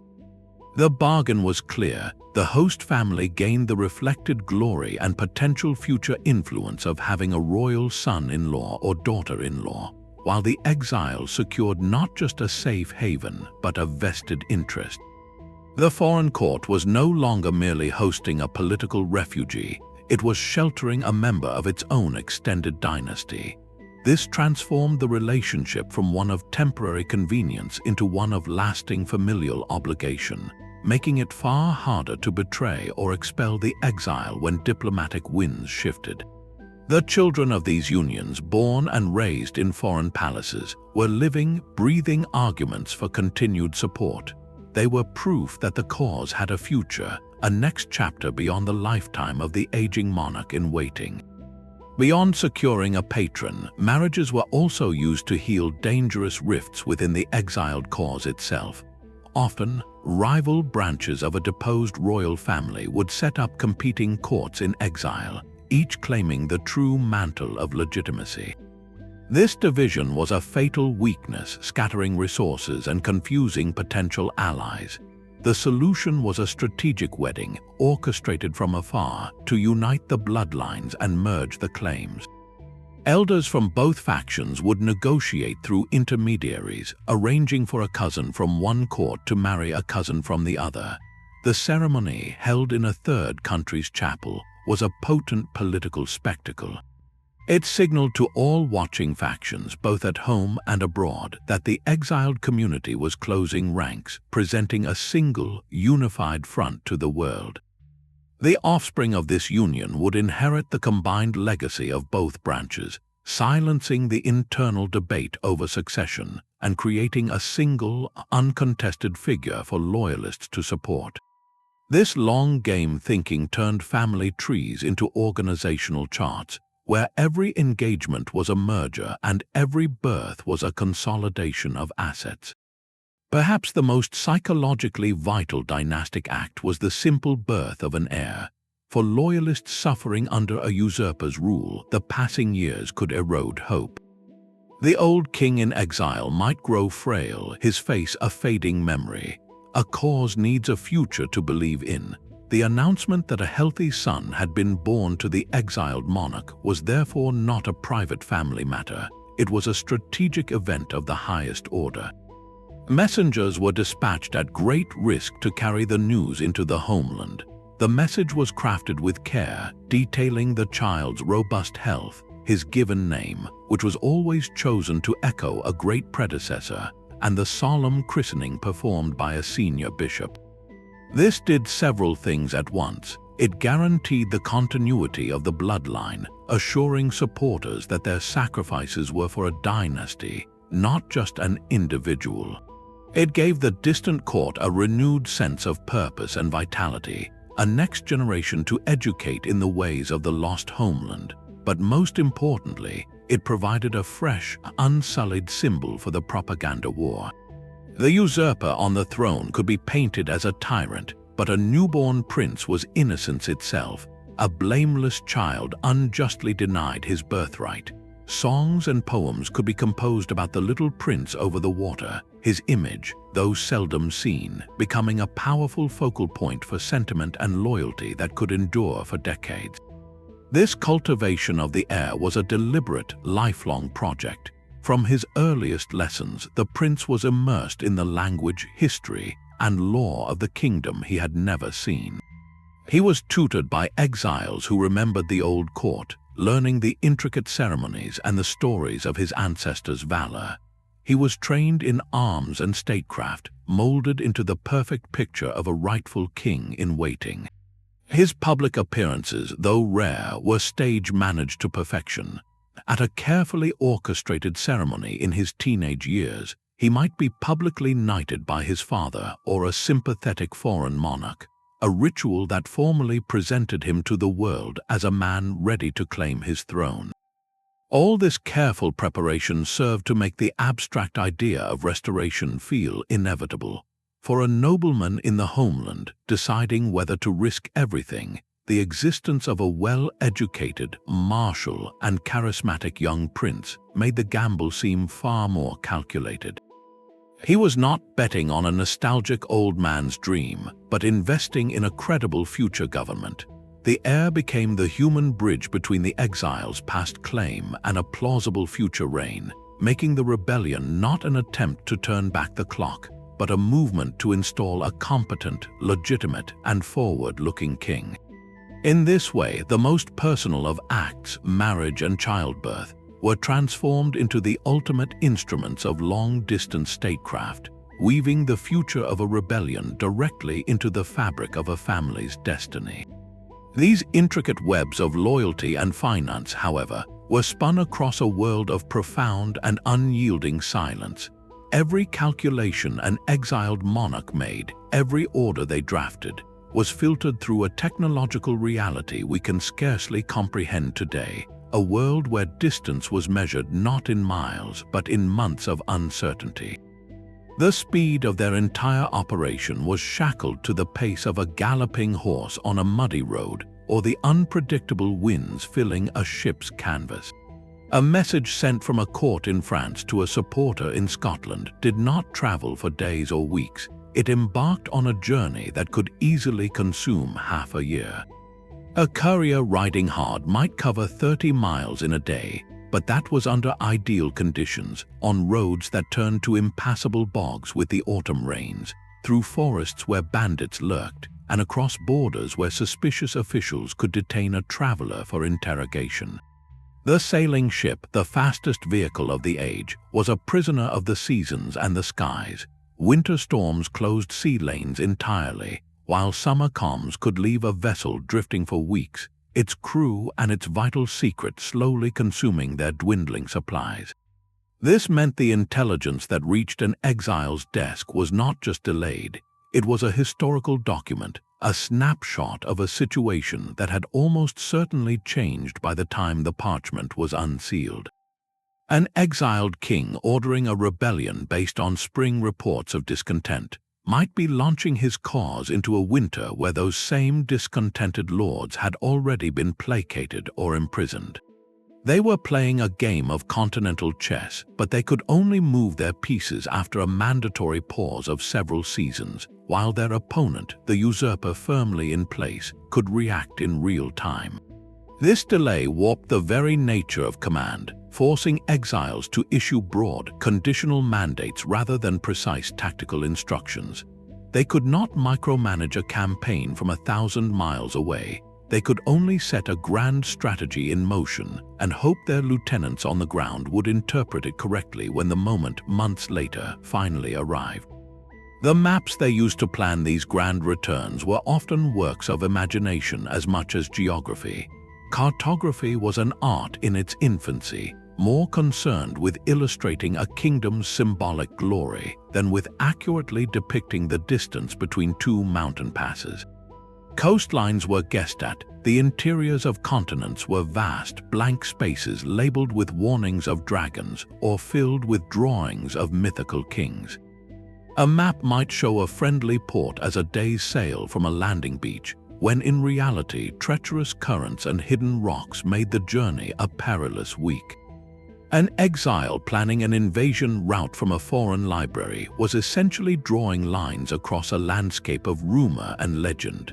They had to rely on the verbal descriptions of travelers, accounts that grew less reliable with each retelling. A hill described as a gentle slope by one messenger might be a sheer cliff face to the army that finally reached it.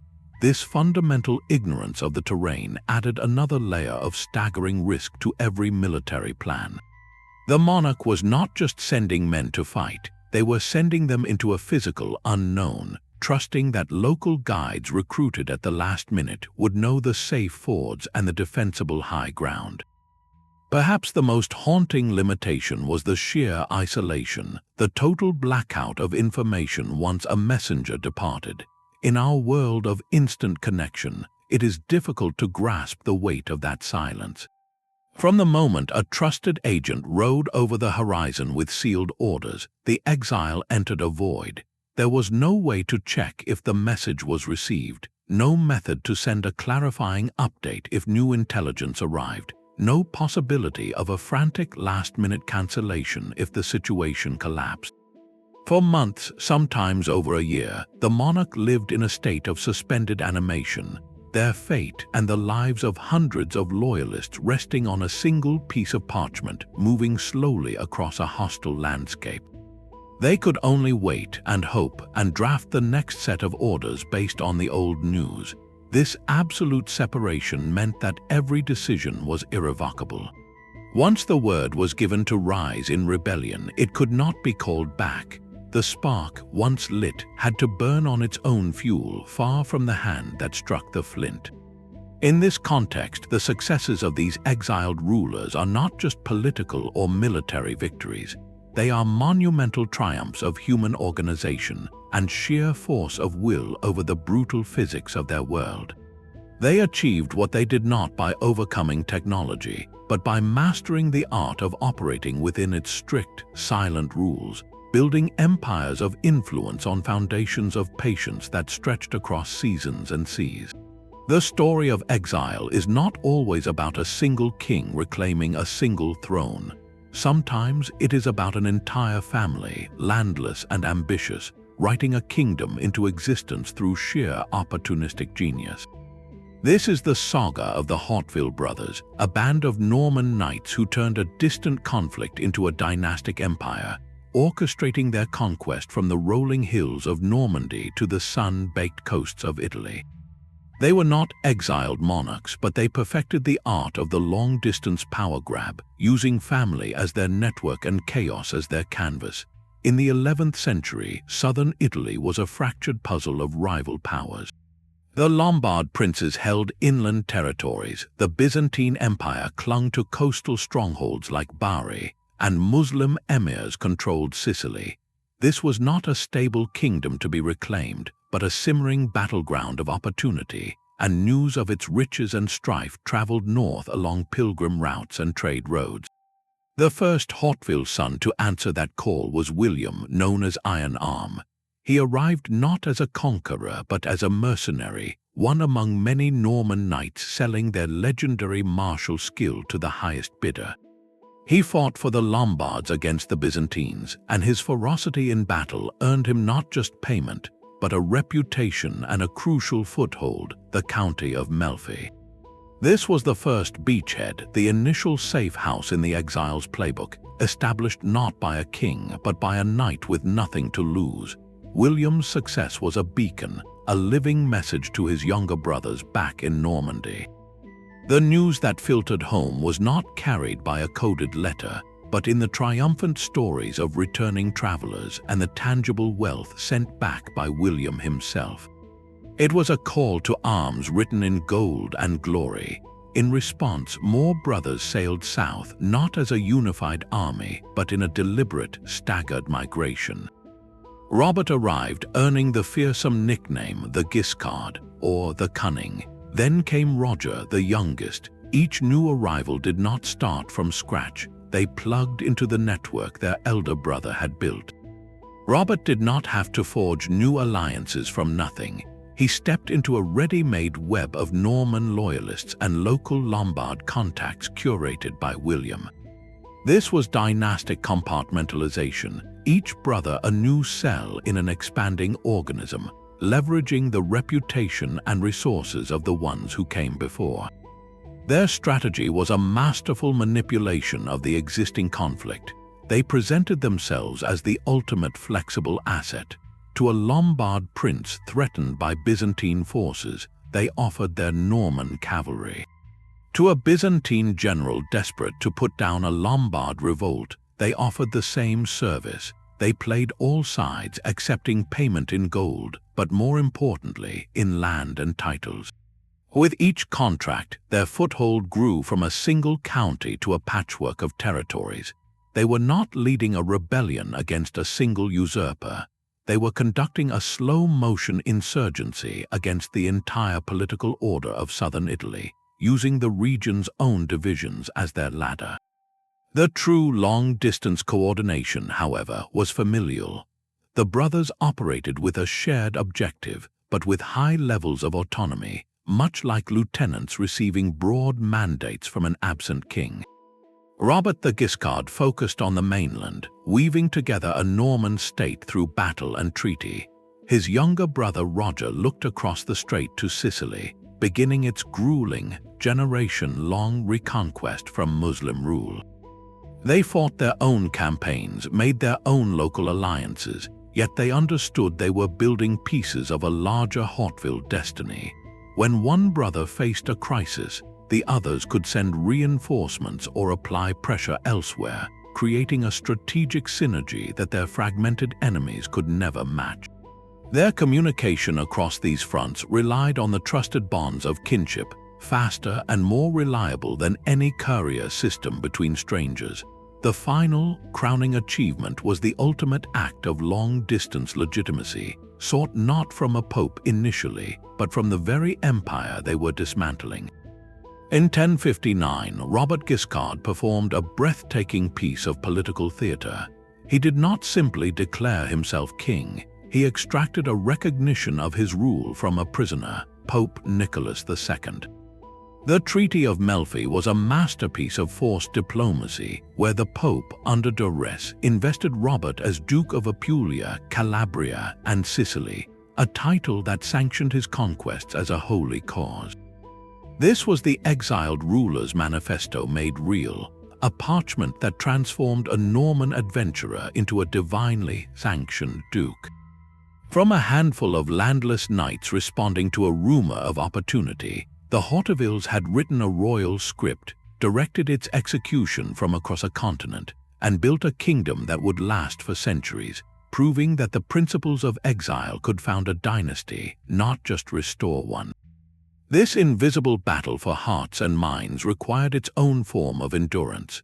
A rebellion measured in years, not months, could not survive on secret messages alone. It had to be fed by a constant, carefully managed stream of emotion. The exiled monarch faced a daunting psychological challenge: how to keep the flame of hope alive in people who had not seen their king's face for a decade, who faced daily risks under a watchful regime, and whose initial passion could easily curdle into despair or apathy. Their strategy became a long-term campaign of emotional sustenance, blending tangible promises with the potent power of shared belief. To the loyalists waiting in the shadows, the exile's court sent more than orders. It sent a vision of the future. Promises were not vague assurances, they were specific, written covenants. A knight holding a remote border castle would receive a charter, sealed with the Great Seal, explicitly granting him the fertile lands of a neighboring lord who had sided with the usurper.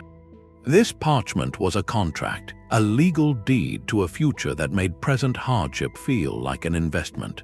For a merchant secretly funneling funds, there were promises of future tax exemptions and exclusive trading rights in a liberated kingdom. These were not bribes but bonds, tying an individual's personal prosperity directly to the success of the cause, making their loyalty a matter of future financial security as much as feudal duty. Yet promises of a distant reward could feel hollow without evidence of present momentum. This is where the careful management of information became an art form. News from the exile's court or from other rebel fronts was always framed as progress, no matter how minor. A skirmish where a handful of rebel horsemen ambushed a tax collector's guard could be transformed in the retelling.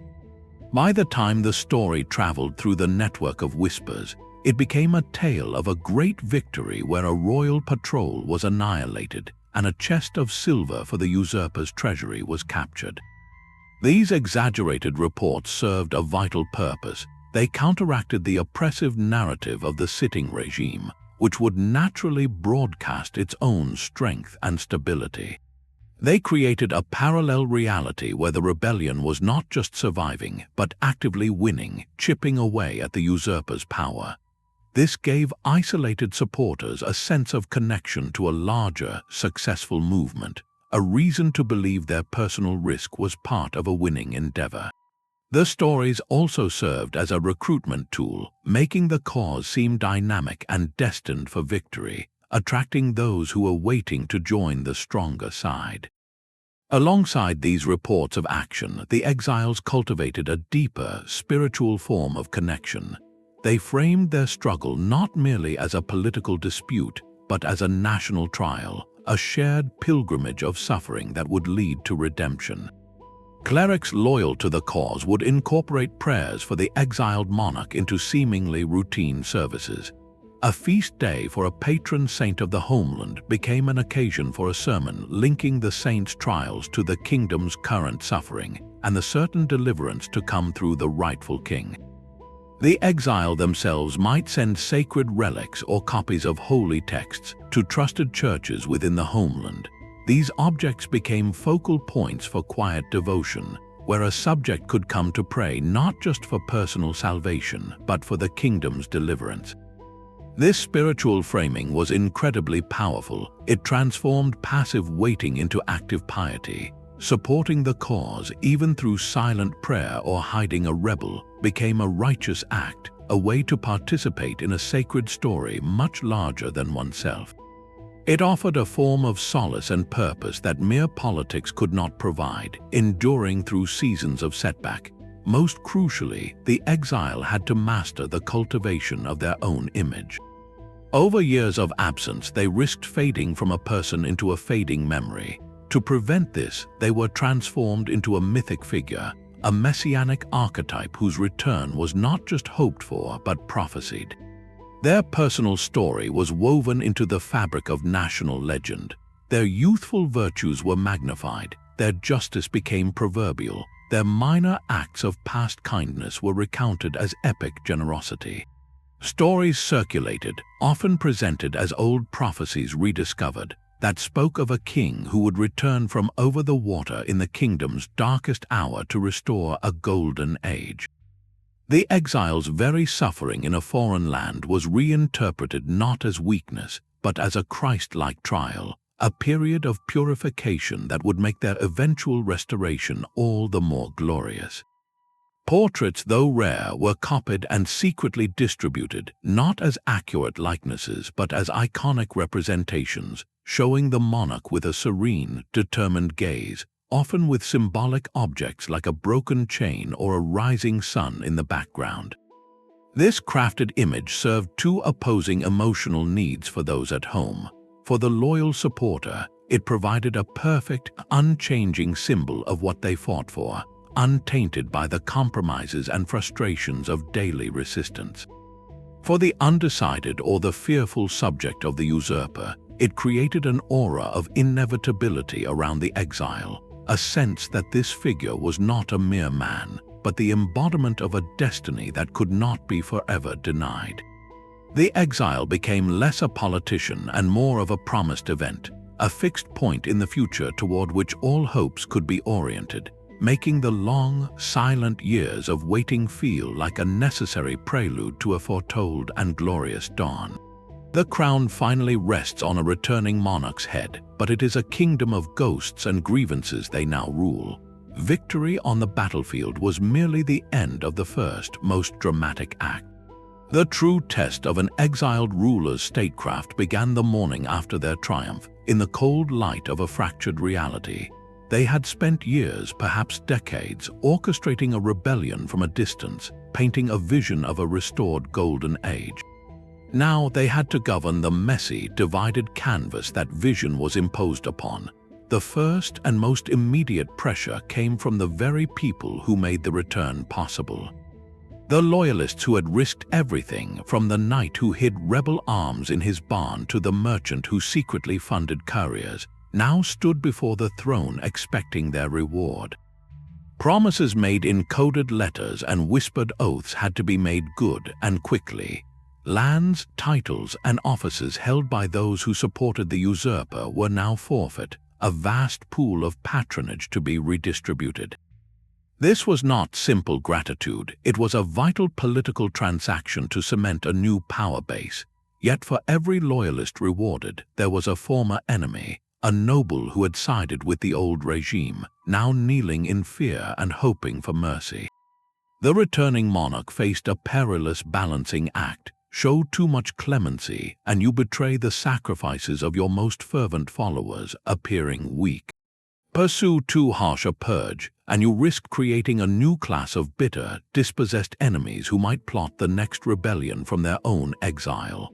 The king's justice had to be seen as both firm and fair, a daunting task when every judgment felt personal. Beyond settling these individual scores lay a deeper structural challenge, reigning in a nobility that had grown accustomed to a long interregnum. For years, in the absence of a strong central authority, local lords had governed their estates as near sovereigns. They had collected their own taxes, raised their own troops, and settled their own disputes. The return of a rightful king, ironically, meant a reduction in their personal power.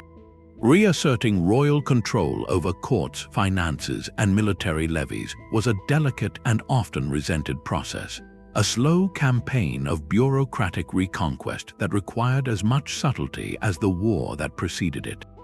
Then there were the foreign backers, the kings and bankers who had provided the essential loans and soldiers. their ambassadors arrived not with congratulations but with ledgers and treaties. The promissory notes signed in exile, which pledged territories, trading rights, and military alliances, now came due. A monarch might wish to renegotiate or even forget these costly bargains made from a position of desperation, but doing so risked making powerful enemies at the very moment the new regime was most vulnerable. Often they had to pay, at least in part, mortgaging the kingdom's future to secure its present, a sobering reminder that liberation often comes with a long shadow of debt.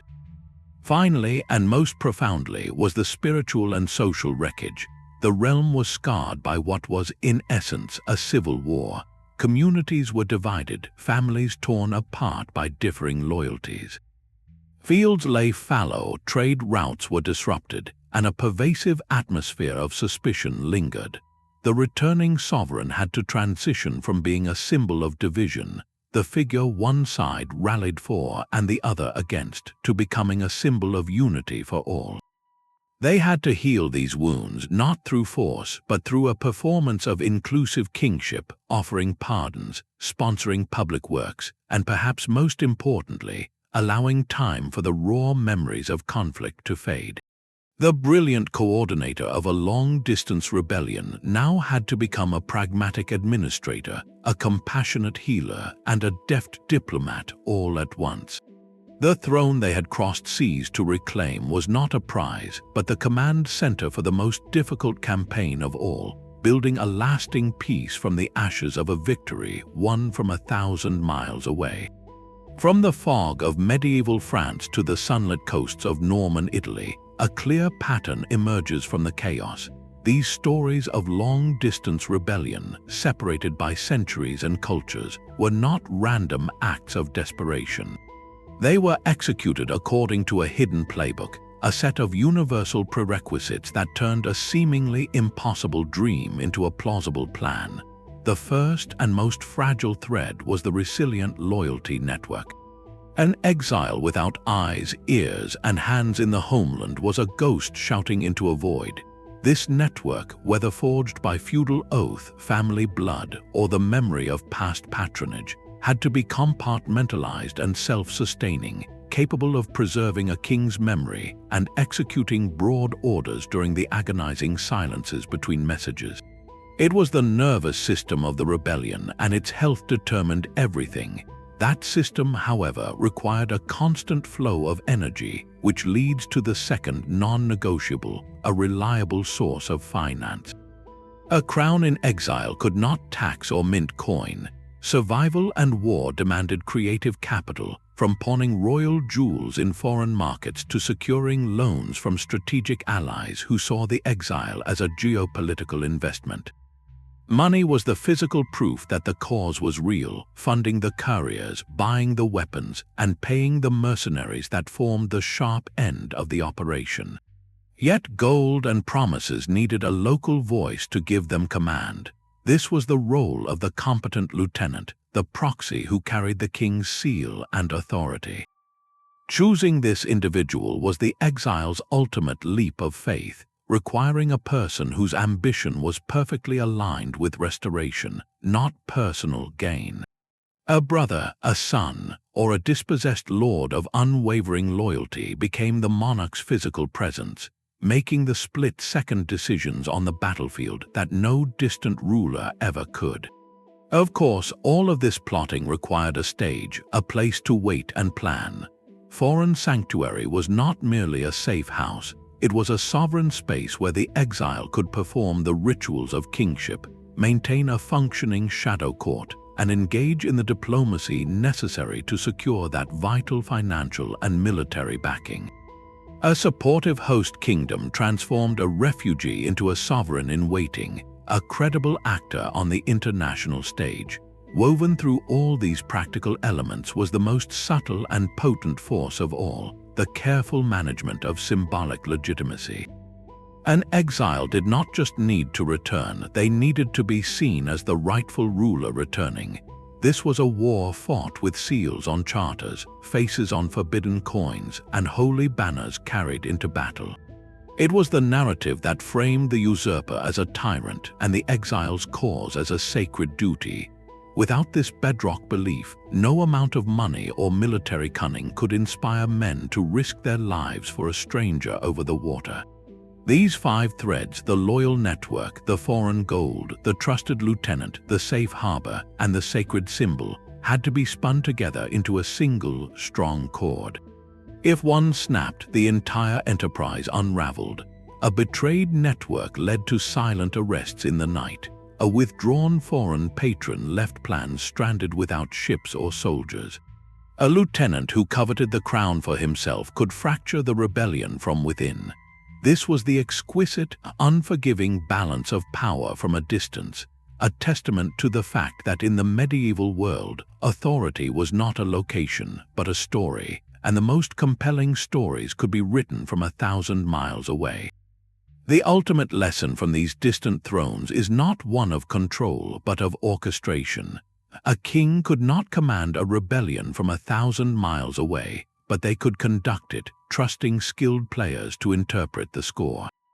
Their genius lay not in moving pawns, but in projecting the very idea of legitimate kingship across that impossible void, turning their absence into a different kind of presence. They became early architects of international networks, weaving finance, diplomacy, and clandestine communication into a single weapon. Their courts were intelligence hubs, processing outdated whispers into strategic vision. Their manifestos were tools of information warfare, crafted to shatter an enemy's legitimacy long before a single sword was drawn. In many ways, they prefigured the modern world, where influence and narrative can often wield more power than territory itself. Yet their story is a stark reminder of how precarious that kind of power truly is.